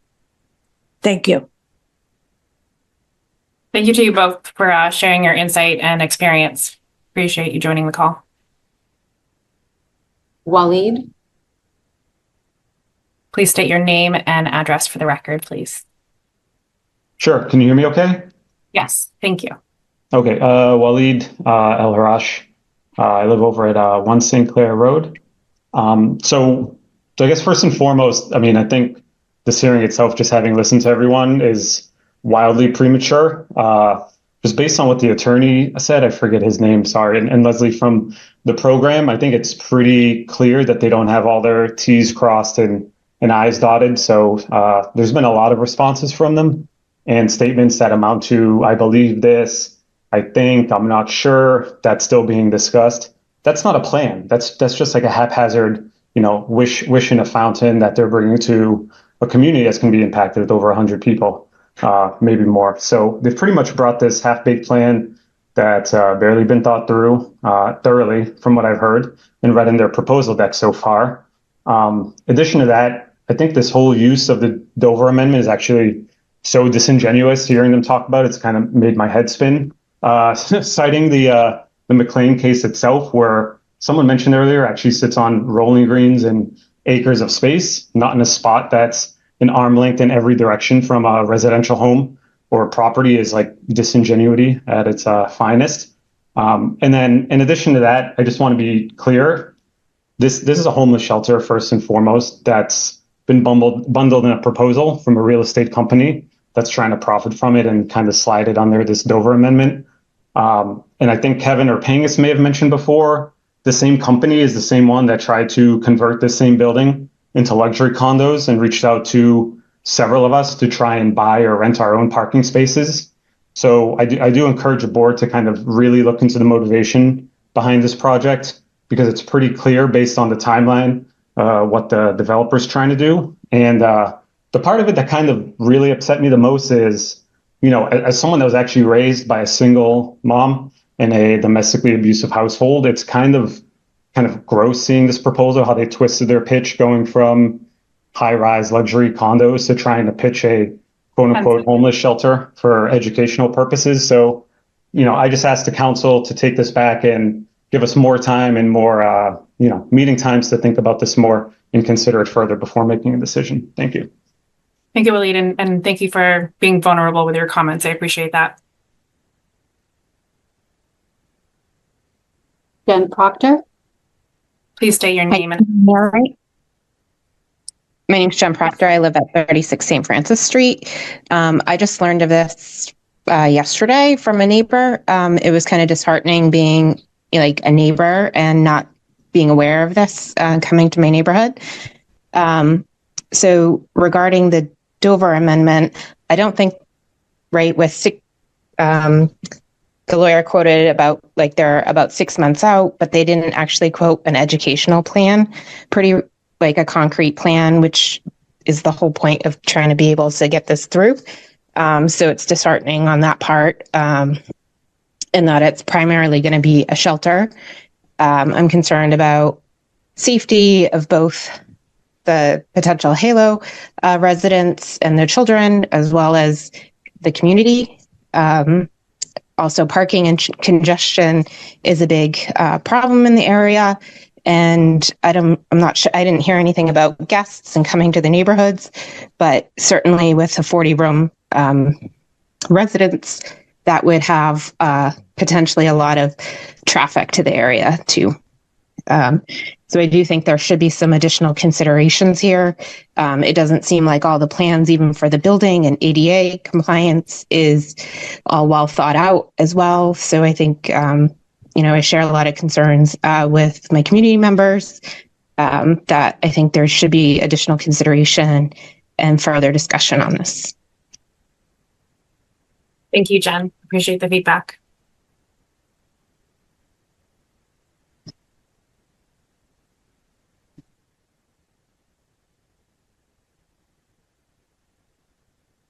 Alex Lessenhoff. Please state your name and address. Hello, Alex Lessenhoff. I live at 30 Wright Avenue. Can you hear me okay? Yes. Whenever you're ready. Okay, thank you. Okay. Yeah, I'll be brief, but I just wanted to speak in favor and support of the shelter.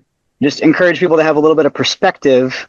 A domestic violence shelter for women and children is pretty obviously a good and noble use of this space in our city, which is limited. And, on its face, this is something that folks should support. These people's lives are more important than parking, and they're more important than, itty bitty things that can obviously be solved later. So I support the shelter, and I would encourage people to look past parking and think about improving people's lives. Thank you. Thank you for the feedback, Alex.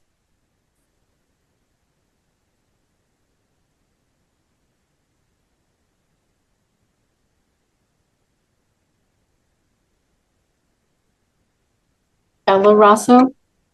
Ella Rasso, 35 St. Francis Street. I just have a few questions. Did I understand the presenter correctly? You were going to teach commercial driving to people who the presenter stated not one of them own a car. My question is, if the facility opened today, forget the tenants or the students, where would the teacher park his car or his commercial truck? And if the applicant could tell us at what speed the shuttle bus throws people out of it, as it doesn't have a parking spot, or is that in the traffic study? Additionally, I'd like to know, who is the city peer reviewer for the traffic and parking study? Thank you. I think I may have froze, but Ella, I did hear your question. Can you all still hear me? Yes. Okay. Thank you for your feedback, Ella. I may leave and come back and see if that helps with my frozen issue. But should I delegate to Peter as clerk while I troubleshoot a little bit? I'm so sorry.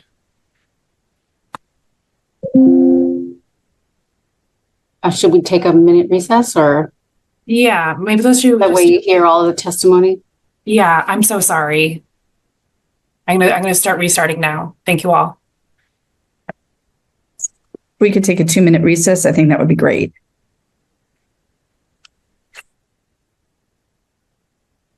Okay, I really appreciate everybody's patience with that, the joys of technology. We had some hands up. Danielle, do you have the original order for those? The order remained. So the next one is Mike O'Brien. Okay. Mike, can you please state your name and address for the record? Sure. Mike O'Brien, and I reside at 1 St. Clair Road. Mm-hmm. I think I can appreciate the intention of the proposed shelter, education center. I can even appreciate not having a building next door that's not vacant as it's been for the last couple of years. I can even appreciate the developer looking for some return on his investment for purchasing that building.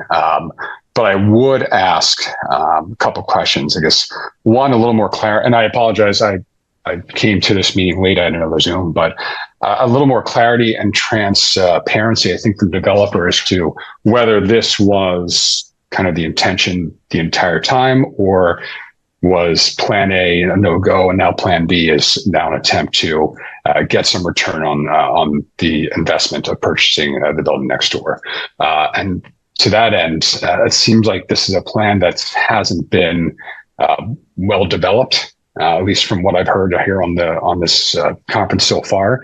So with the 6-month timeline, I would say, what exactly is the rush? I'd rather see this, if it's going to get done right, rather than a quick turnaround here. And I know there's been a traffic study, but there hasn't been any study as to the community impact, be it property value, crime stats, et cetera, et cetera. Traffic studies are all well and good, but I'm much more concerned about how this addition would affect the community overall. Thank you. Thank you, Mike, for the feedback. Madam Chair, I just want to state that I believe that this is a new property owner, it's not the previous one.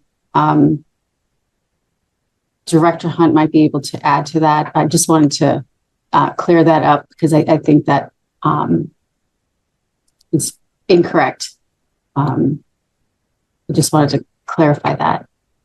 The next speaker on the list is Councilor George Scarpelli.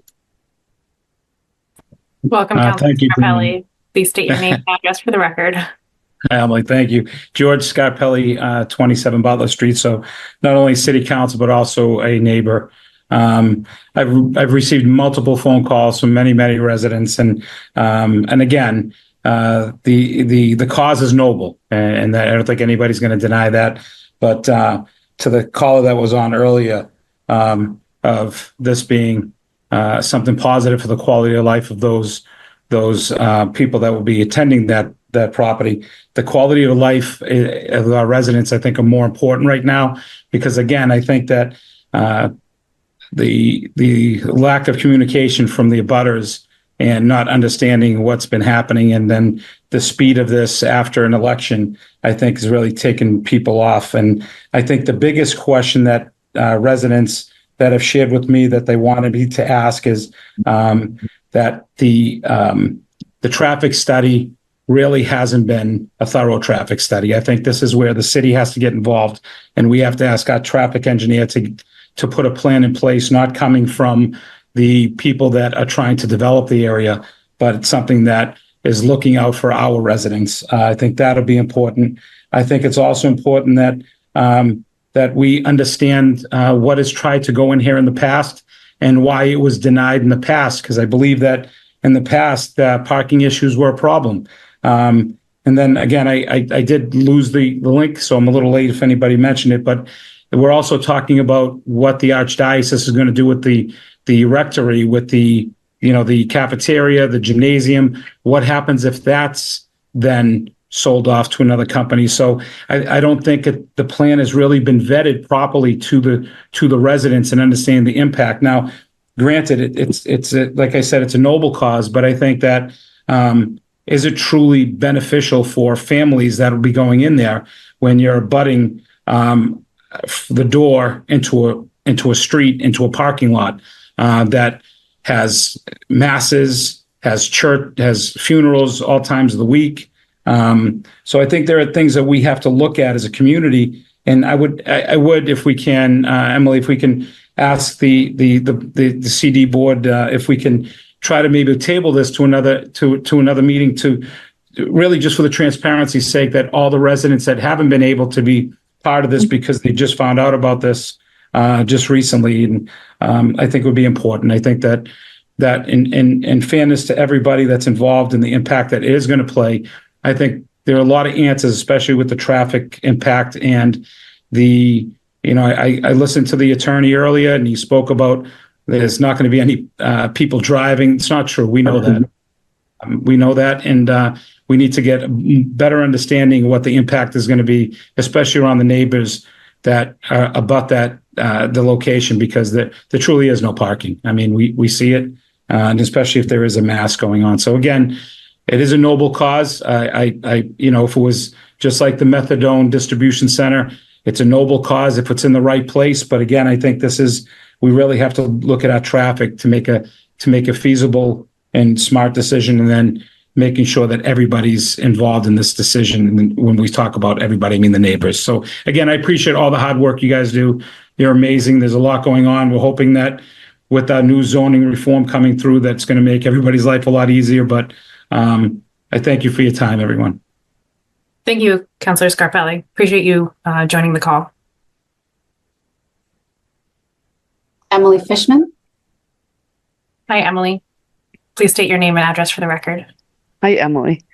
Great. Thank you. My name is Emily Fishman. I live at 1 Chestnut Street. Also, for the record, my spouse, Ari Fishman, is on the CBD, but I'm speaking from my own views. The abutters and neighbors have obviously voiced legitimate questions. I was a little bit surprised to hear the counselor just now talk about whether a church would be a good neighbor for residents of this building. I feel like if we're concerned about that, maybe we're not discussing this in good faith. But I have some information from my professional life as a teacher and from my personal experiences with folks who have worked in DV shelters. Funding for students does not fall on the receiving district when a child is placed in shelter. Residents of shelters do tend to be extremely thoughtful neighbors and very respectful of the area because the requirements of staying in shelter are very stringent. And they obviously need to be there, otherwise they wouldn't be. No one wants to be in a DV shelter. It's clear that there are important details to be worked out. I'm interested in Waleed and what a couple other people said about the nature of this developer. It seems like there need to be a lot more person-to-person conversations with folks in the neighborhood, both the abutters and the people a little bit farther out. A lot of us, especially today, coming off of yesterday, are worried about how to care for each other in a local way, given uncertainty about what's happening in sort of the bigger political picture, and not constantly pushing services and ways to care for community into other people's neighborhoods is how we do that.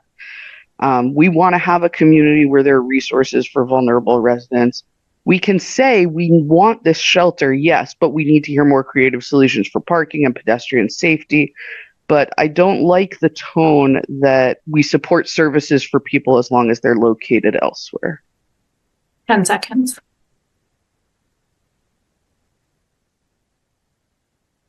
Thank you, Emily. Appreciate the feedback.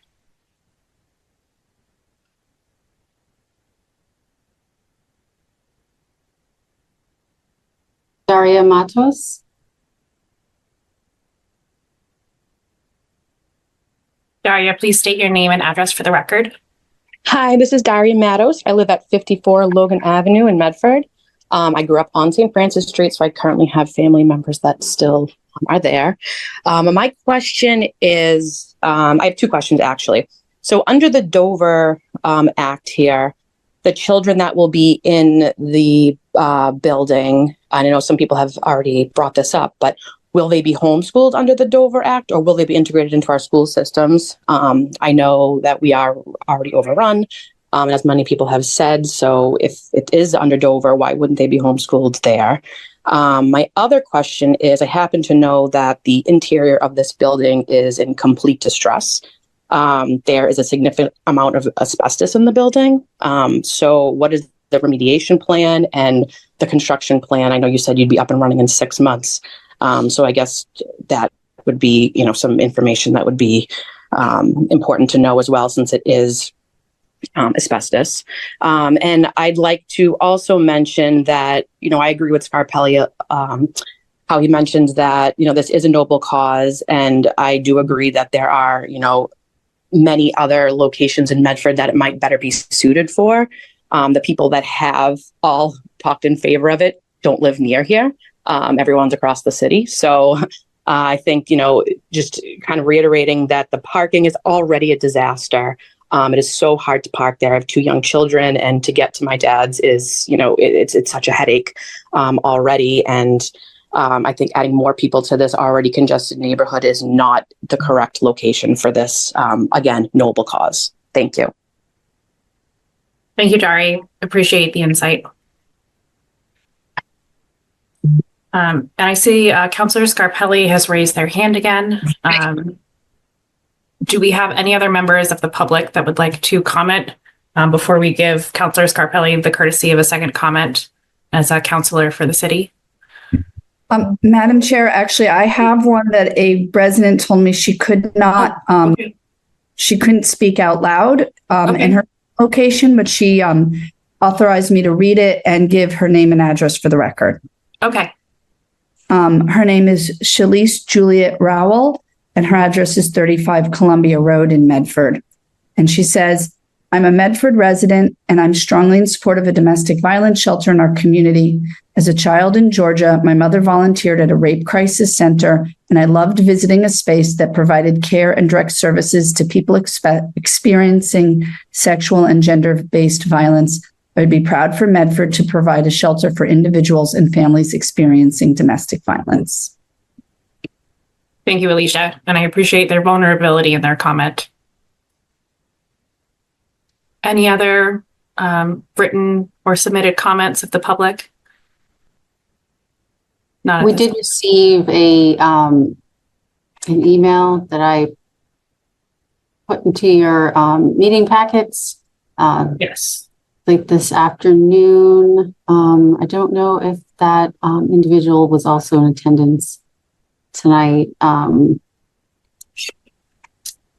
I do believe that was one of the residents who spoke this evening. That was my understanding as well.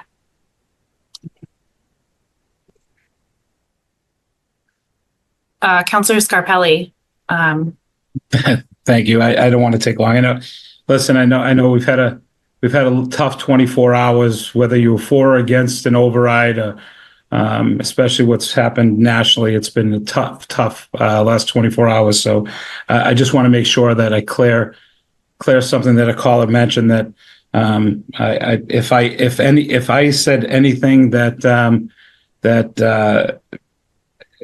meant that, I believe the caller said that I said that the church wouldn't be good neighbors. I just want to make sure that I never said that. I would never say that. I think the church, I've been a parishioner at St. Francis my whole life, and they've been accommodating to everybody and anybody. So I think they'd be great neighbors with anybody. So again, just want to clear that up. I don't, it's too tough of a time right now to keep bringing up negativity. And if anybody took anything I said in something in a negative manner, I just want to make sure that I corrected that, to make sure that we're all trying to stay positive and moving forward. So thank you, Emily. I appreciate it. Thank you, Councilor Scarpelli. Madam Chair, I got one more direct message from somebody who said that they are not able to raise their hand. Humayan Morshed. We can ask you to unmute. Oh, hi. My name is Humayun Morshed, and I live in 30 St. Francis Street, which is pretty close, next street over. I definitely love to, oppose these proposals, because whoever supporting, none of them live in this neighborhood. We are direct, we have to deal with this. We're gonna be on the sufferer one. So because of this is very tight space, and also the concern is the noise. Think about the kids. I have 3 kids, and I'm thinking right now is that many kids, where they gonna go outside? Forget about any other places. In the summertime, they have to come outside. It will be a chaos, whole this area, So all my neighbors already raised the great points, great the concern. Only I one thing, I just want to see this is not the right place. Thank you. Appreciate it. Thank you, Humayun. Appreciate your comment. Danielle or Alicia, are there any other first-time commenters from the public? And again, if we encourage all feedback, there's an email address that you can share feedback with that's been posted in the chat. So we'd encourage everyone to share feedback through that email address if you have additional comments and have already spoken. I don't see any hands raised of folks who have not already spoken tonight. Okay. Thank you, Danielle.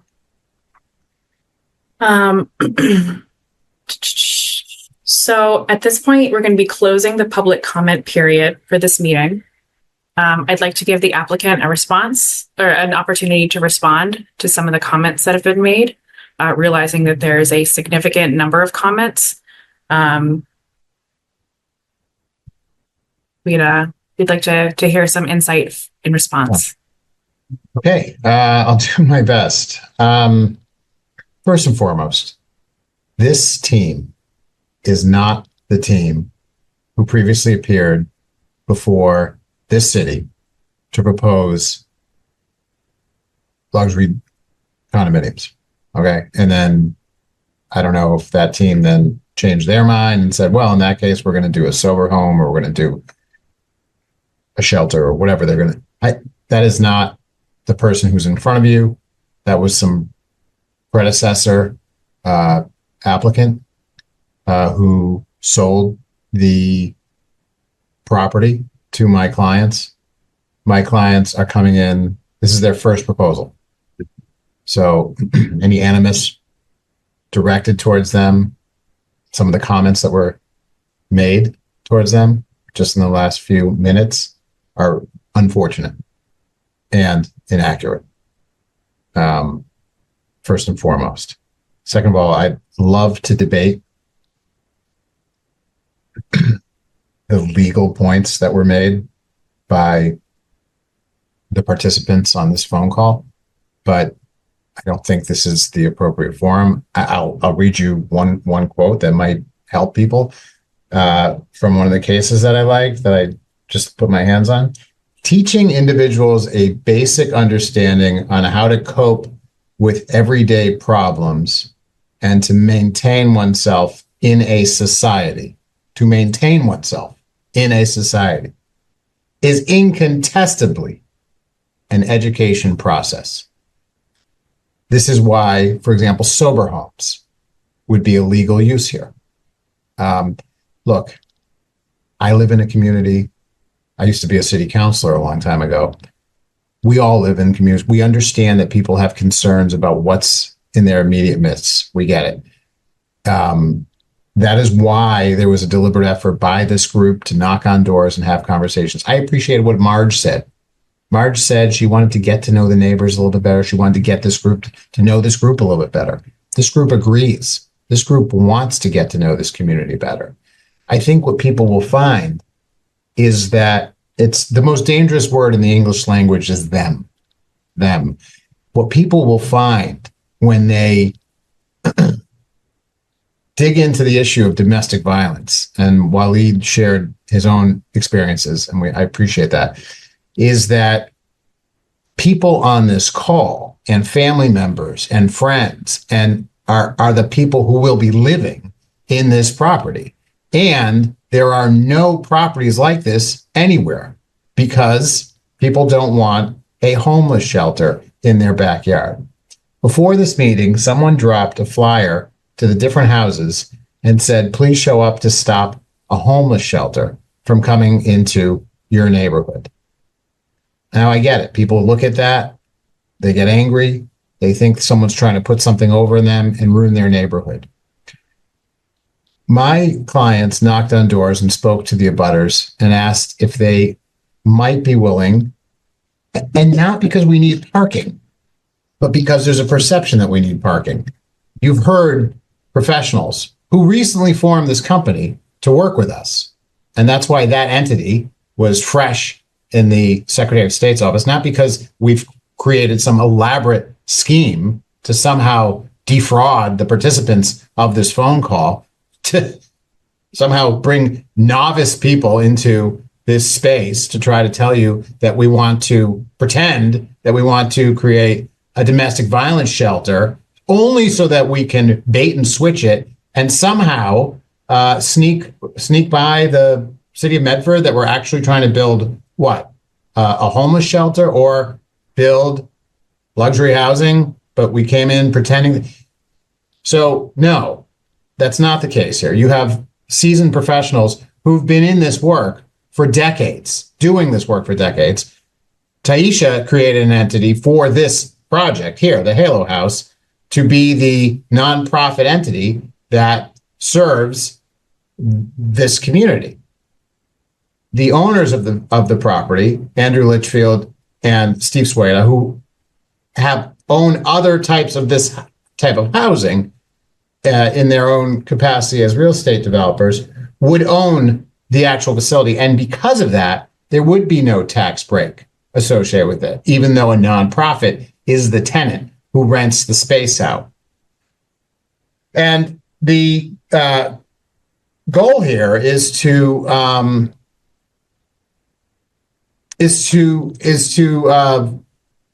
further the lives of these individuals who, in many cases, are the people that live in this very community. Let me try to hit some of the specific questions. I mentioned the property taxes, they will be paid. Someone said that we're hiding the number of rooms, that before it was 40, and now it's 37. As I said, there are 37 rooms and 3 flex rooms for a total of 40. Those 3 flex rooms can be used as an office. They could be used as swing space. They could be used as flexible space for the facility. So it's a total of 40 rooms. How many people will be in that room? Well, if you have a mother and an infant, that's going to be 2 people in a room. If you have a mother and, as I said earlier, a kid, if that kid is, say, 7 or 8, the kid will live in the room next door, and there will be a door in between them.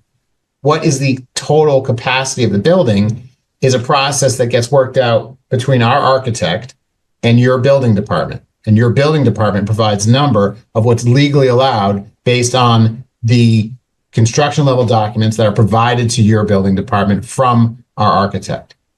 Is the building handicap accessible? Of course it is. We have to meet the accessibility guidelines. This is a $1 million+ renovation that triggers a certain level of accessibility guidelines. Our architect fully understands that and comprehends that. Your building officials understand that. And there are different levels of that. This building is going to be completely sprinklered. Those sprinklers will create a certain fire profession rating that currently doesn't exist in this building. Whether or not an elevator would be needed here, if an elevator would be mandatory due to some sort of handicap accessible, some AA requirement, some accessibility requirement, then we would put elevators in there. But our understanding, our architect's understanding, who's very good, Eric Zackerson, does a lot of work in throughout Massachusetts, including the city of Boston, is does not believe that we need elevators in this space. We would otherwise put them in. You can achieve the accessibility guidelines by creating accessible units on the ground floor, which is what we're proposing, and then access to those areas on the ground floor. The fire lane, the other fire issues, the suppression systems, the upgrading of our systems, all of those things aren't something that we propose. Those are things that the Massachusetts State Building Code proposes and the Fire Code proposes, and that your building department enforces. And of course, we will have to comply with every single one of those things. But I think at the heart of this matter is this question of use. And when my client knocked on the doors of some neighbors to say, look, do you have this parcel that's sitting here empty? Would you rent it? It's a fair question. We're being asked at this meeting. We're being told at this meeting that this is all a transportation matter, that this is all about parking and traffic, even though we've told you that in our professional experience, our clients do not have cars or bring cars. But we do see the value of having 3 or 4 spaces. It would be great to have that. We don't have that on this parcel. The priests didn't, or the nuns didn't have that on that parcel. Yeah, they weren't driving places, but they had people coming there to help them to do things for the facility. It would be great to have it. The response that we received is that we would get parking if we agreed to do luxury condominiums. If we did luxury condominiums, then yeah, a deal could be had to create parking spaces, to use those parking spaces for this facility. But people don't want a homeless shelter next to them. That is the issue. That's what we're hearing. And I think it's so easy to say that this is a homeless shelter and to use that to stigmatize what's being proposed here. And that is exactly why we have laws on the books, like the Dover Amendment, that protect against these types of uses because of the prejudice that the use often entails. Will the kids go to school, or will they have to be homeschooled? The kids will have access to the school system. If the kid wants to, their parent wants to homeschool them, that is that parent's right. Of course it is. There are parks in this community. Hickey Park is a park nearby. That's where these kids will likely go, and they'll be supervised accordingly. In fact, they'll be better supervised because of the resources that this facility has in many cases than in some of the cases that they're in right now in an underhoused or an underparent situation. Are they Americans or are they illegals? The need right now in this country is to provide a resource for battered women and their children. And I suspect that need is a worldwide need. I'll allow Ruth and Taisha to fill in the question on that question, to answer that question. No one's going to be thrown out of a shuttle bus. If the city doesn't want us to provide sidewalks on St. Clair, we won't provide sidewalk on St. Clair. The condominium did not provide a sidewalk on St. Clair. So I would think this domestic violence resource doesn't want to have to invest more money that it shouldn't have to invest. It has no problem not creating a sidewalk on St. Clair if that's what the city wants us to do. We will comply with whatever the city is asking us to do. If it wants us to do a fire lane, then there can be a fire lane there. There are certain requirements too, and we're not suggesting that we're going to remove a fire plug or a fire hydrant. We of course would be fully compliant on all of these things. I think that covers about all offsite work. Oh yeah, I mean, no one is going to be testing out commercial driving down St. Clair and up the other side streets. It is in many of these job destinations, the solar panel, those other types of things, there will be, that's why we have the shuttle. People will get on the shuttle and they'll be taken to these resources. Not all the resources are coming to us. Many are. But things like learning how to drive a commercial vehicle will not be done along the immediate streets of this community. They will be done in an offsite facility that we would send people to. I think Taisha put that chat in the comment in the chat. And let me close just by turning it over to Ruth, if I could, or Taisha to respond, because this is your life's work. You've been told that you've just set this up on a sham. I apologize to you for you having to hear that. I think you're entitled to a response. So Ruth, do you want to lead? I know definitely I have been dealing with and have housed hundreds of people. And the reason why I even formed the nonprofit is because this comes from my heart. I have worked with so many people and had to deal with situations like this that it's better to house them, to control the environment, and to let the neighbors know that we're here and we care about them. It's not a ruse. We're not doing anything to profit because it's a nonprofit. You don't profit from a nonprofit. Even me as a tenant, I get a discount versus if I was a profit to even rent the property. Everything from a nonprofit goes back into the nonprofit. I have partnered with other organizations fiscally to be my fiscal sponsors and to be my partners that have long, successful rates. That's why I brought them here. I have Ruth on the line, which I will let her talk about her years of experience, but we're not trying to pull anything over the city of Medford. And Ruth, I will let you talk about everything else. Yeah, thank you, Taisha, and thank you everyone for their testimonies. And I just, I'm just taking it all in. So my name is Ruth Rollins. I've been working with community for over 30 years. I too am a survivor. I've been a domestic violence advocate for over 25 years and had the opportunity of running domestic violence shelters and supervising services. And I really just want to hold space for the people that had the courage on this call to talk about how they were impacted by domestic violence. And I pray that nobody on this call or their family member ever went through what domestic violence is. But I really want to speak to the need. 35% of women and children have been impacted by domestic violence in their lifespan in Massachusetts. I understand major concerns, right? But what I heard is that, I'll go back a little. In the last 2 years, domestic violence has tripled on the number of services, triple on the number of people that have been impacted by domestic violence. There are shelters, but unfortunately, I would hate to be someone fleeing domestic violence in Massachusetts today.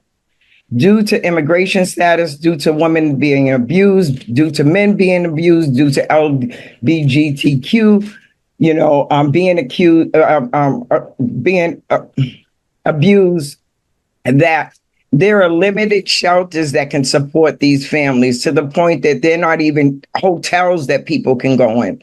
So the need is there. And for me, there's been a lot of conversation in regards to, and I say this with all due respect, not in my backyard, not in my backyard. But we may be the people, we never know when domestic violence hits our door, and we want to offer that same support as the support that we would need for our families. So I just wanted to share that. Safety is always, always, always a primary factor when you're working with domestic violence. Is it written out in stone? Is it perfect as of yet? No. It's always the safety of the person that's fleeing an abusive relationship and safety of the resident. So they have a whole plan that we're going to be working on in regards to working with the Medford Police, working with others that can support this, that we will succeed. In regards to services, my colleague said a lot of different things. Our first point of contact with services and support is to support and educate these survivors that are fleeing abusive relationship with trauma-informed care. So with that being said, is like, that's the first point of contact. So it may be education. It may be tractor trailing. It may be, are people going to be pulling up in the parking lot? No. Our job is to empower them so they could be stable enough to break the cycle of violence for themselves and their children. There was a lot being said, and I'm trying to cover everything, but in terms of program, it's on need basis. And it's not just, and when we talk about immigrants, yes, it's challenging. Domestic violence has no shade. I just want to say this, and this is based on all my years of experience. There is no shade. There is no race. There is, like, the goal is to support families so we can break the cycle of violence for their children. Is it perfect? No, but I believe the need is there. And I challenge you guys to look into it in regards to services for domestic violence survivors. People are living in their cars. People don't have anywhere to go. People are living in an emergency room. So there's definitely a need. Is there some things that need to be ironed out? Most definitely. Is this a great opportunity to service women and children? And then if we really look up domestic violence or women's shelters, it's temporary placement. The goal is to stabilize them and to empower them so they can have long-term housing. And that's where all the programming will come in, all of the services would come in, so there is a lot of concern, I think. But for me, I really wanted to just speak to the need. I don't know about the parking. It sounds like it's a major issue, but I know the need is there. And that's what I just really wanted to speak to, the safety and just the programming aspect of it. So I mean, that's all I have, but I just know I've been doing this a very long time. And I hate to say it, and I say it with all due respect, we're in Boston and a lot of people from Medford are coming to Boston to get services. So shame on us if we're not supporting those others as well. And it's dear to my heart. So I say that with respect. I say that with compassion, and I pray that no one on this call have to ever experience going through a domestic violence and have nowhere to go. Well, Madam Chair, I'll pause there. I think we've given you the best we can. There was a mention about a gate. There's no gate that's swinging over anyone's property. That will not happen. Asbestos, anything like that will have to be professionally handled if that's the case. Andrew Litchfield, Steve Sweeta, that's what they do. They're in the real estate industry. They deal with compromised buildings all the time. That's the work that they do. There's a process for handling that, and it'll be handled appropriately in concert with the Medford building departments and the appropriate public health agencies and what have you. I'll pause there, Madam Chair. Thank you, Michael, Ruth, and Taisha. Appreciate your responses. I'm going to hand it over to Director Hunt.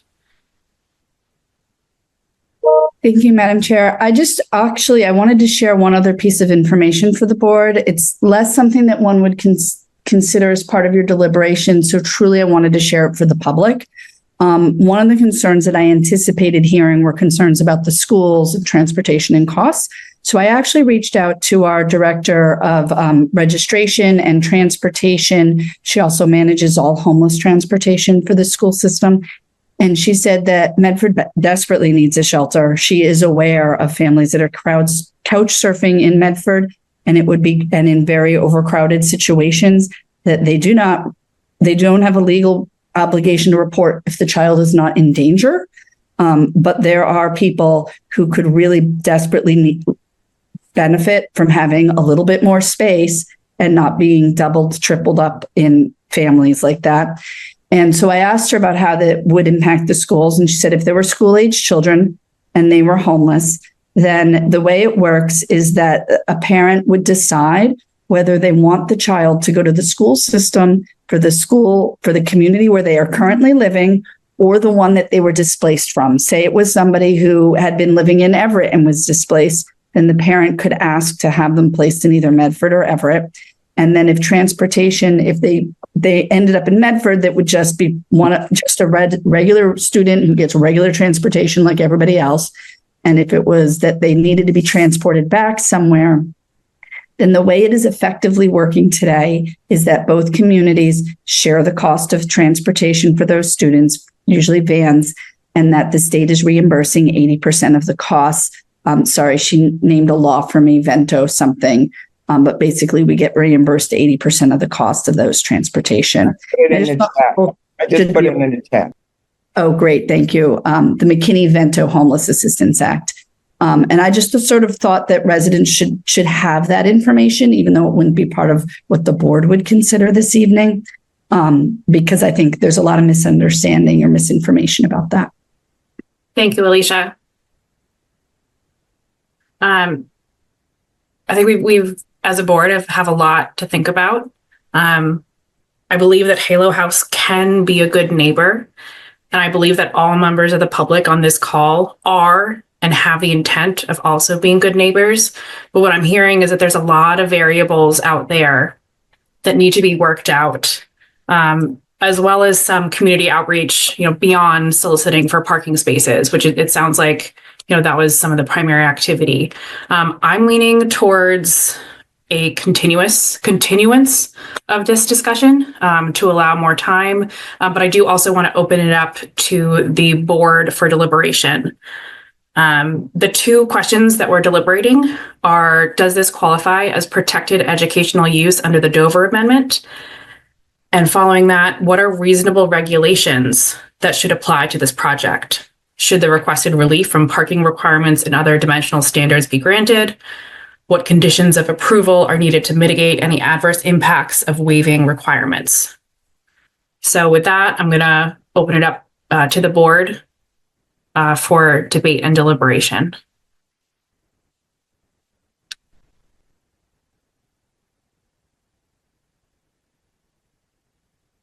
Annie, Ari, Adam, Peter.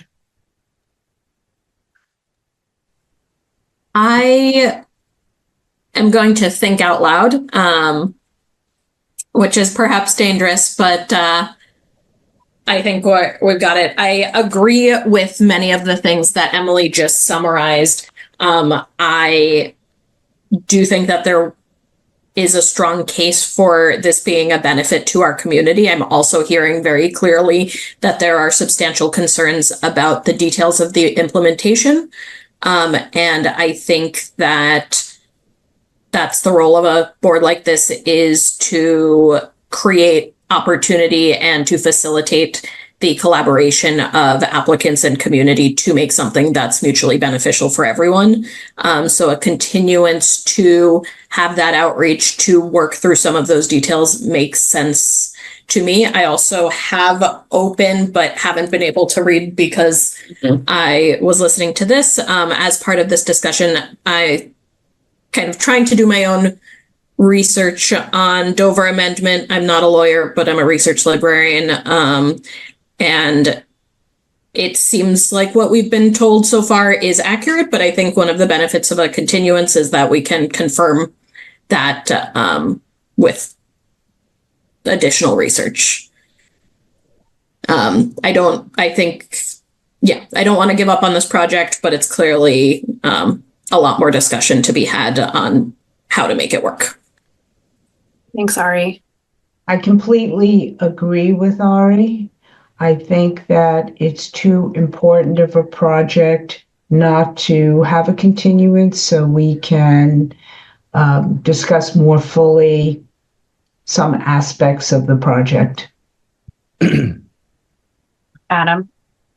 Yeah, I think I'd also just like to second those thoughts, and maybe at the risk of also talking out loud a little bit. I think Michael Ross's point of the purpose of an amendment like the Dover Amendment is because things like this belong in communities, and there's often pushback from that. But I also think there's legitimate kind of concerns from the community that outreach and time, would build a better sense of trust between them. And without being a lawyer, and I think it's valid for us to do our diligence to make sure, this does fall within Dover, given the previous case law. My own kind of research on it, and just looking at previous sort of cases and educational shelters, it seems likely that this falls under the purview of the Dover Amendment. But a continuance makes sense to not make something, especially, as folks have told, I think a lot of people are exasperated after, the last day. We don't want to make a decision where, we're tired or we're sort of in whatever mood we're in. And then, I think the other part is just kind of from the community outreach and trust. I've experienced just in different cities living next to these types of projects or facilities. I've never had anything but a very positive experience of them. I think they serve a very valuable role, and I think like the folks presenting sort of said, these are members of our community that oftentimes fall into time of need. And then the last point, I think I don't personally feel prepared right now as a member of the board to really speak through all the tactical questions of the parking and kind of the impact assessment and what exceptions would really be made there. And the thing I would sort of find helpful would just be a little bit kind of more concrete examples of similar projects like this, just a little bit just more concrete, like data points to the amount of traffic to expect. Again, from the effort, I think, of like the mutual trust.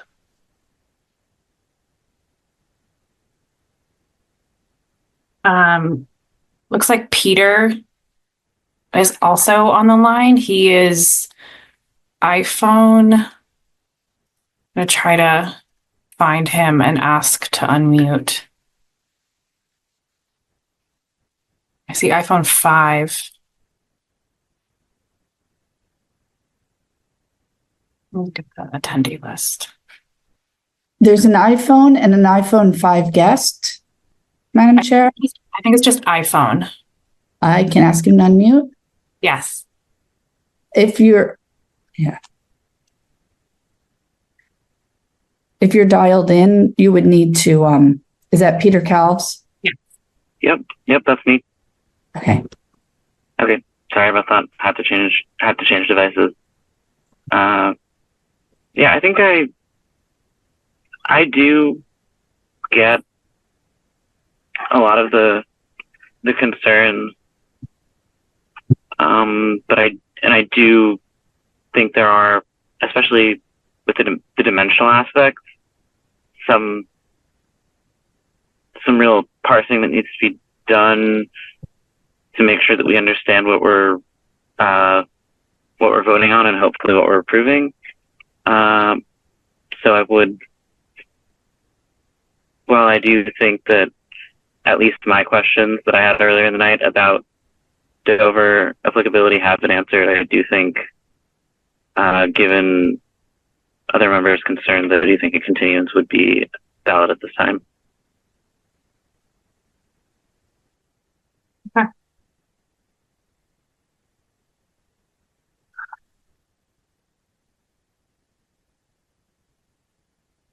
So, Madam Chair, would it be appropriate for one of the members of the board to call a vote or to motion to vote for a continuance? I think we need to specify a date first. Right. Just so you're clear, you must continue to a date and time certain. So I'd recommend negotiating that with the applicant so that everybody can be present. And I think that it would be helpful if we could list a few of the things that we would want to have happen between now and then. Right. And I do want to say that our traffic comments were predicated on it being a private way. And I do think that we need to figure out how to reconcile the state information that Peter had. We would welcome you to communicate with us offline with the local information that our traffic and engineering department had, because it really does make a difference into what we can and should ask of them if this is a public or a private way. And I'm very sorry that we didn't manage to have that reconciled for this evening. So maybe we can summarize the information that we'd like for the continuance so the applicant can understand the scope. And then we can discuss dates. So I think we're still in board deliberations. Should we bring up a Word document to start drafting topics, Danielle? I've lost my train of thought. I'm really tired. I think I've got a note started. I was going to say that whatever meeting it's continued to, if we're looking for a sidewalk solution, I would like, finalize plans, because it's difficult to put conditions on things that need to appear on plans, because then it's open for interpretation and becomes hard to enforce. So I will add that the next meeting is going to be a very busy one. We have the Tough Storm site plan review and also the Mystic Avenue Core District zoning amendment. What's the date of that meeting? That's the 20th, which is the next scheduled meeting. Right, our next meeting. And what's the date of the following meeting? December 4th. Okay. I think December 4th sounds. We need to have the applicant confirm their availability. And I also think it would be good to kind of capture the scope of information we'd like at that next meeting, just so they understand, is it a mountain? Is it a molehill? How much time do they need? So our group would be happy to come to the December 4th meeting, as a date certain, and what we would like to do is get with staff between now and then and work through the list that we could generate. And I would prefer to approach the board collectively with staff to have provided kind of the work product that we've come up with as a result of the comments that were brought here today. I think that there are legitimate comments that were raised. I think there were also some non-legitimate comments that were raised. And I think we have to be honest about that. And so I want to make sure that what we're being asked to do is in keeping with our rights as an applicant with this particular use.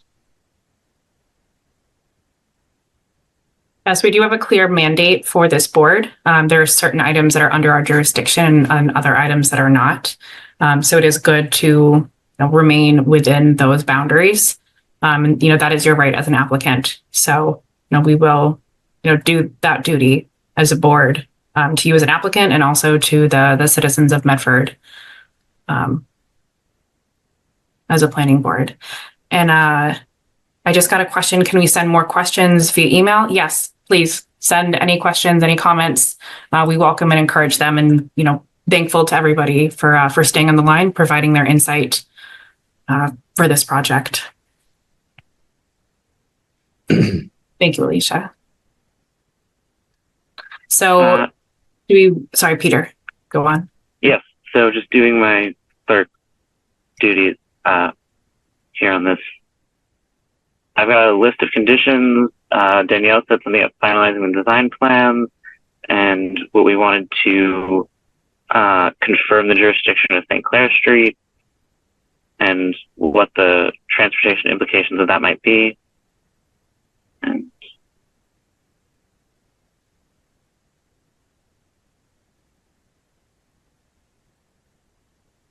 And is there anything else that members of the board would like to see as condition for the continuance to date cert?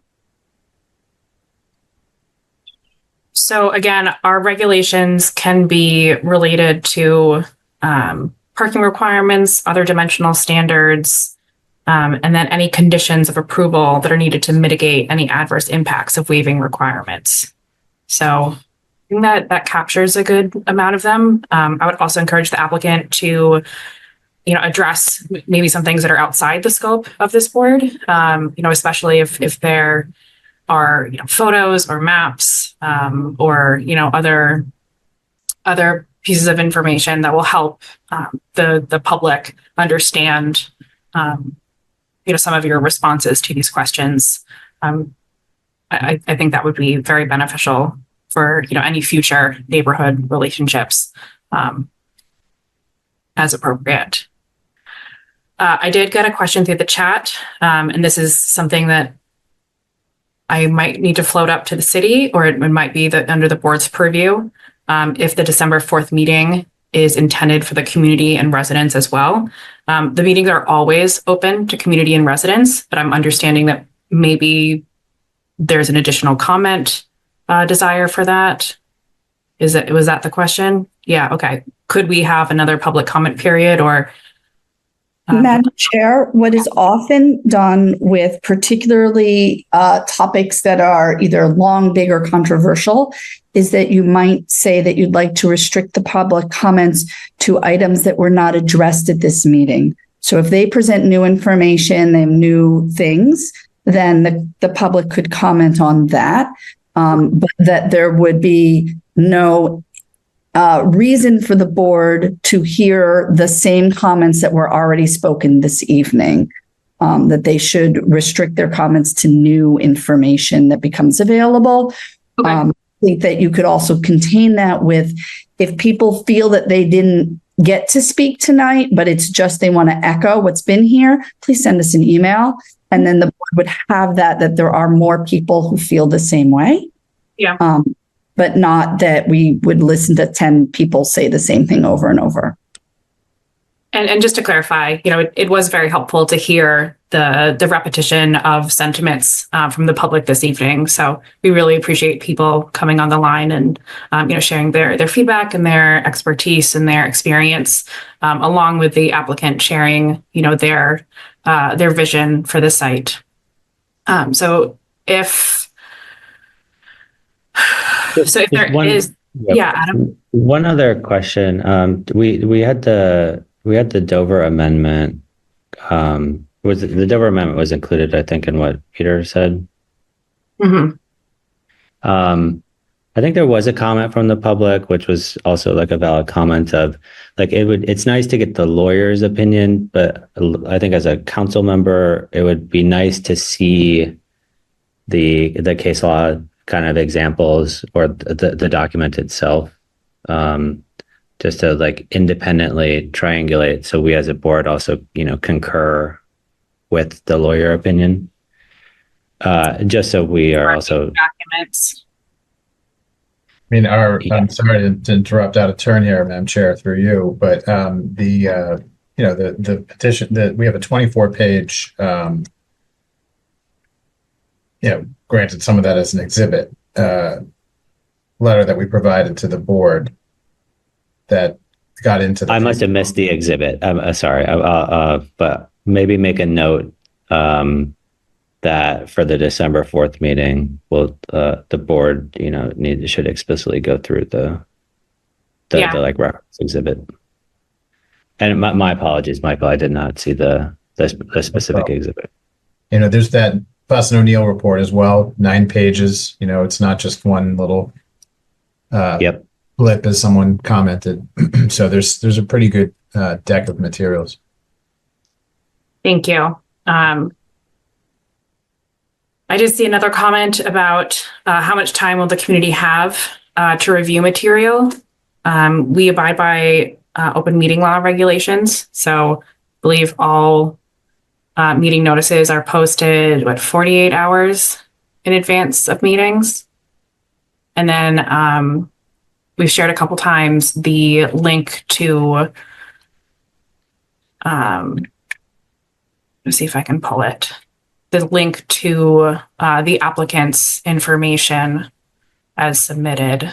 So I can put that back in. Oh, I don't have it because I left and came back. Alicia, could you drop that link in again? Yes. Madam Chair, two items. One, if the board wants, I can request a formal opinion or formal written opinion from our lawyer on the matters of this case, on it being a Dover.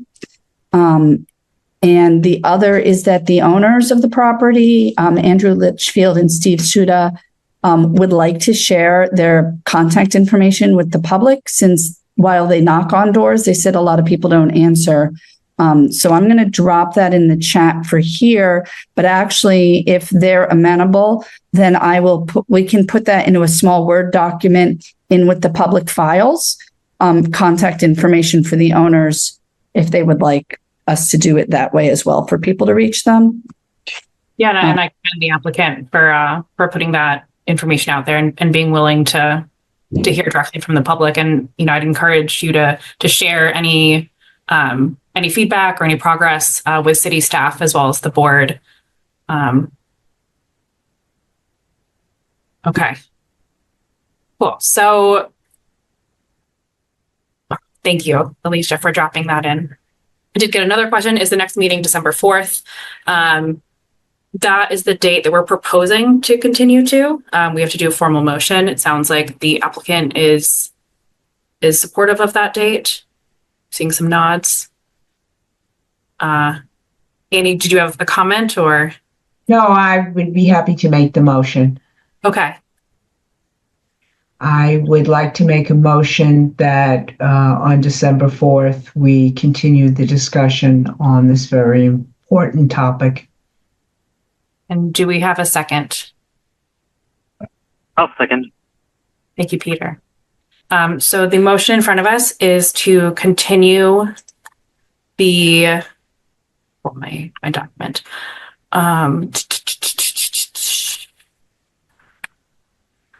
Discussion on the Hollow House. To continue the discussion on 21 St. Clair Road, site plan review for Dover amendment use to December 4th without prejudice. We're going to do a roll call vote.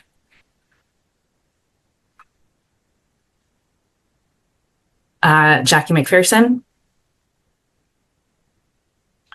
Peter Calves. Aye. Ari Fishman. Aye. Sabrina Alpino. Adam Behrens. Aye. Annie Strang. Aye. Ben LaValle. And myself, Emily Hedeman, is an aye for continuing. I do see some more comments coming through the chat. I would encourage the public to send those comments to the OCD website or share it with the applicant directly. They have made that very generous offer. So I would encourage members of the public to pursue those two methods. And with Sorry, Emily, just one clarifying. So in the Google Drive shared by Alicia, I think that was the Google Drive that I looked at, and I had trouble finding the Dover Amendment document that Michael was talking about. Okay, so why don't we maybe work through that content? Okay, I just wanted to call out because it seemed like that was a thing the public was also interested in. Yeah, that'll be a good thing to clarify. Thank you for bringing that up. Okay, so with that, we will see the applicant for 21 St. Clair on December 4th. We thank all members of the public for participating in the public hearing. It means a lot. This is a great way to be locally involved, so thank you. And we will move on to our next agenda item, which is approval of minutes. Let's just stick around for that fascinating discussion. Thank you, everyone. Thank you. So I'd like to ask if any board members have any comments or suggested edits for the October 9th, 2024 draft minutes. I do not. I don't. I move to accept them. We have a second. I second. Thank you. So the motion in front of us is to approve the board minutes for the October 9th, 2024 meeting. We're going to do a roll call vote. I'm just going to do it as I see people on screen. Annie Strang. Approved. Adam Behrens. Approve, yes. Peter Kalves. Approved. Ari Fishman. Approved. And the rest of the board members are absent. Should I still go through their names? No? Okay. Great. Thank you. The next item on our agenda is zoning updates. Does the planning staff have any zoning updates that they'd like to share with us? Recognize approaching the 10 o'clock hour. Yeah. I'm almost too tired to do that. November 20th is our public hearing. If you want to review any of that with me in advance, I'm happy to do that. We do anticipate trying to move forward with Salem Street pretty quickly in December as well. So, but I think none of that is new for you. You will see that it includes just a line that you have to have a green score. We are still working through the details of green score with the consultant. So that is actually going to have to come kind of after the fact. But it'll come quickly in December too. And that's just Mystic Avenue, Alicia? It is a complete rezoning of Mystic Ave. It also includes definitions that we've never used in our zoning before. Do you want me to drop a link to in the CD board file? Yep. You can find the language for the new Mystic Avenue Corridor District along with the map and the public hearing notice. Right. So Adam, not the Google Drive that I was sharing to the public, but the one that would be in Danielle's emails to you and the Yeah, got it. It's in both. Well, That's where I've been going, what Danielle sends, and read those files that she yes, prepared. yeah, there's public facing files, and then there's things that I provide to the board, like draft conditions, staff memos, things that are not like the application materials. So like to prepare for a meeting, definitely look at the folder that I send out. Yep. But the Perfect, yeah. so I I was haven't mostly created clarifying, yeah. yeah, so I haven't I was created mostly clarifying for the the public next that's on the call meeting. still. Yeah, so I haven't created a folder for the next meeting yet, so it will be the public one. Okay. In the CD board filings, because the public notice ran today, and therefore all of that had to be available. Great. Any other business? I did get one other question.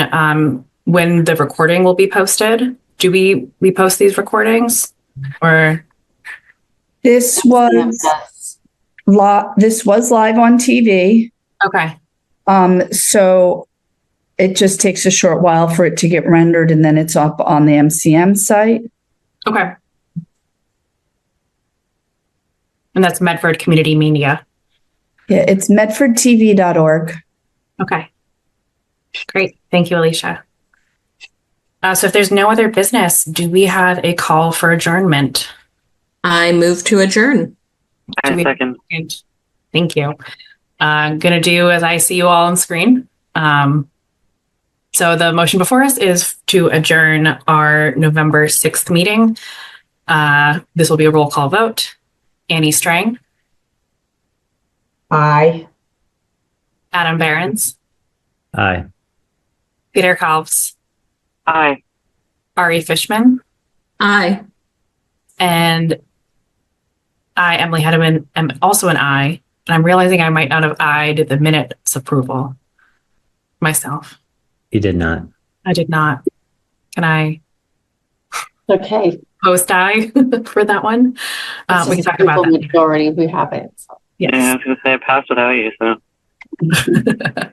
Well, thank you, members of the board. Thank you, members of the public, city staff. This was a very, very meaningful meeting, and I appreciate everybody's energy and effort this evening. Have a nice night and take care of yourselves. Thanks, Emily, for running. Bye. Good night.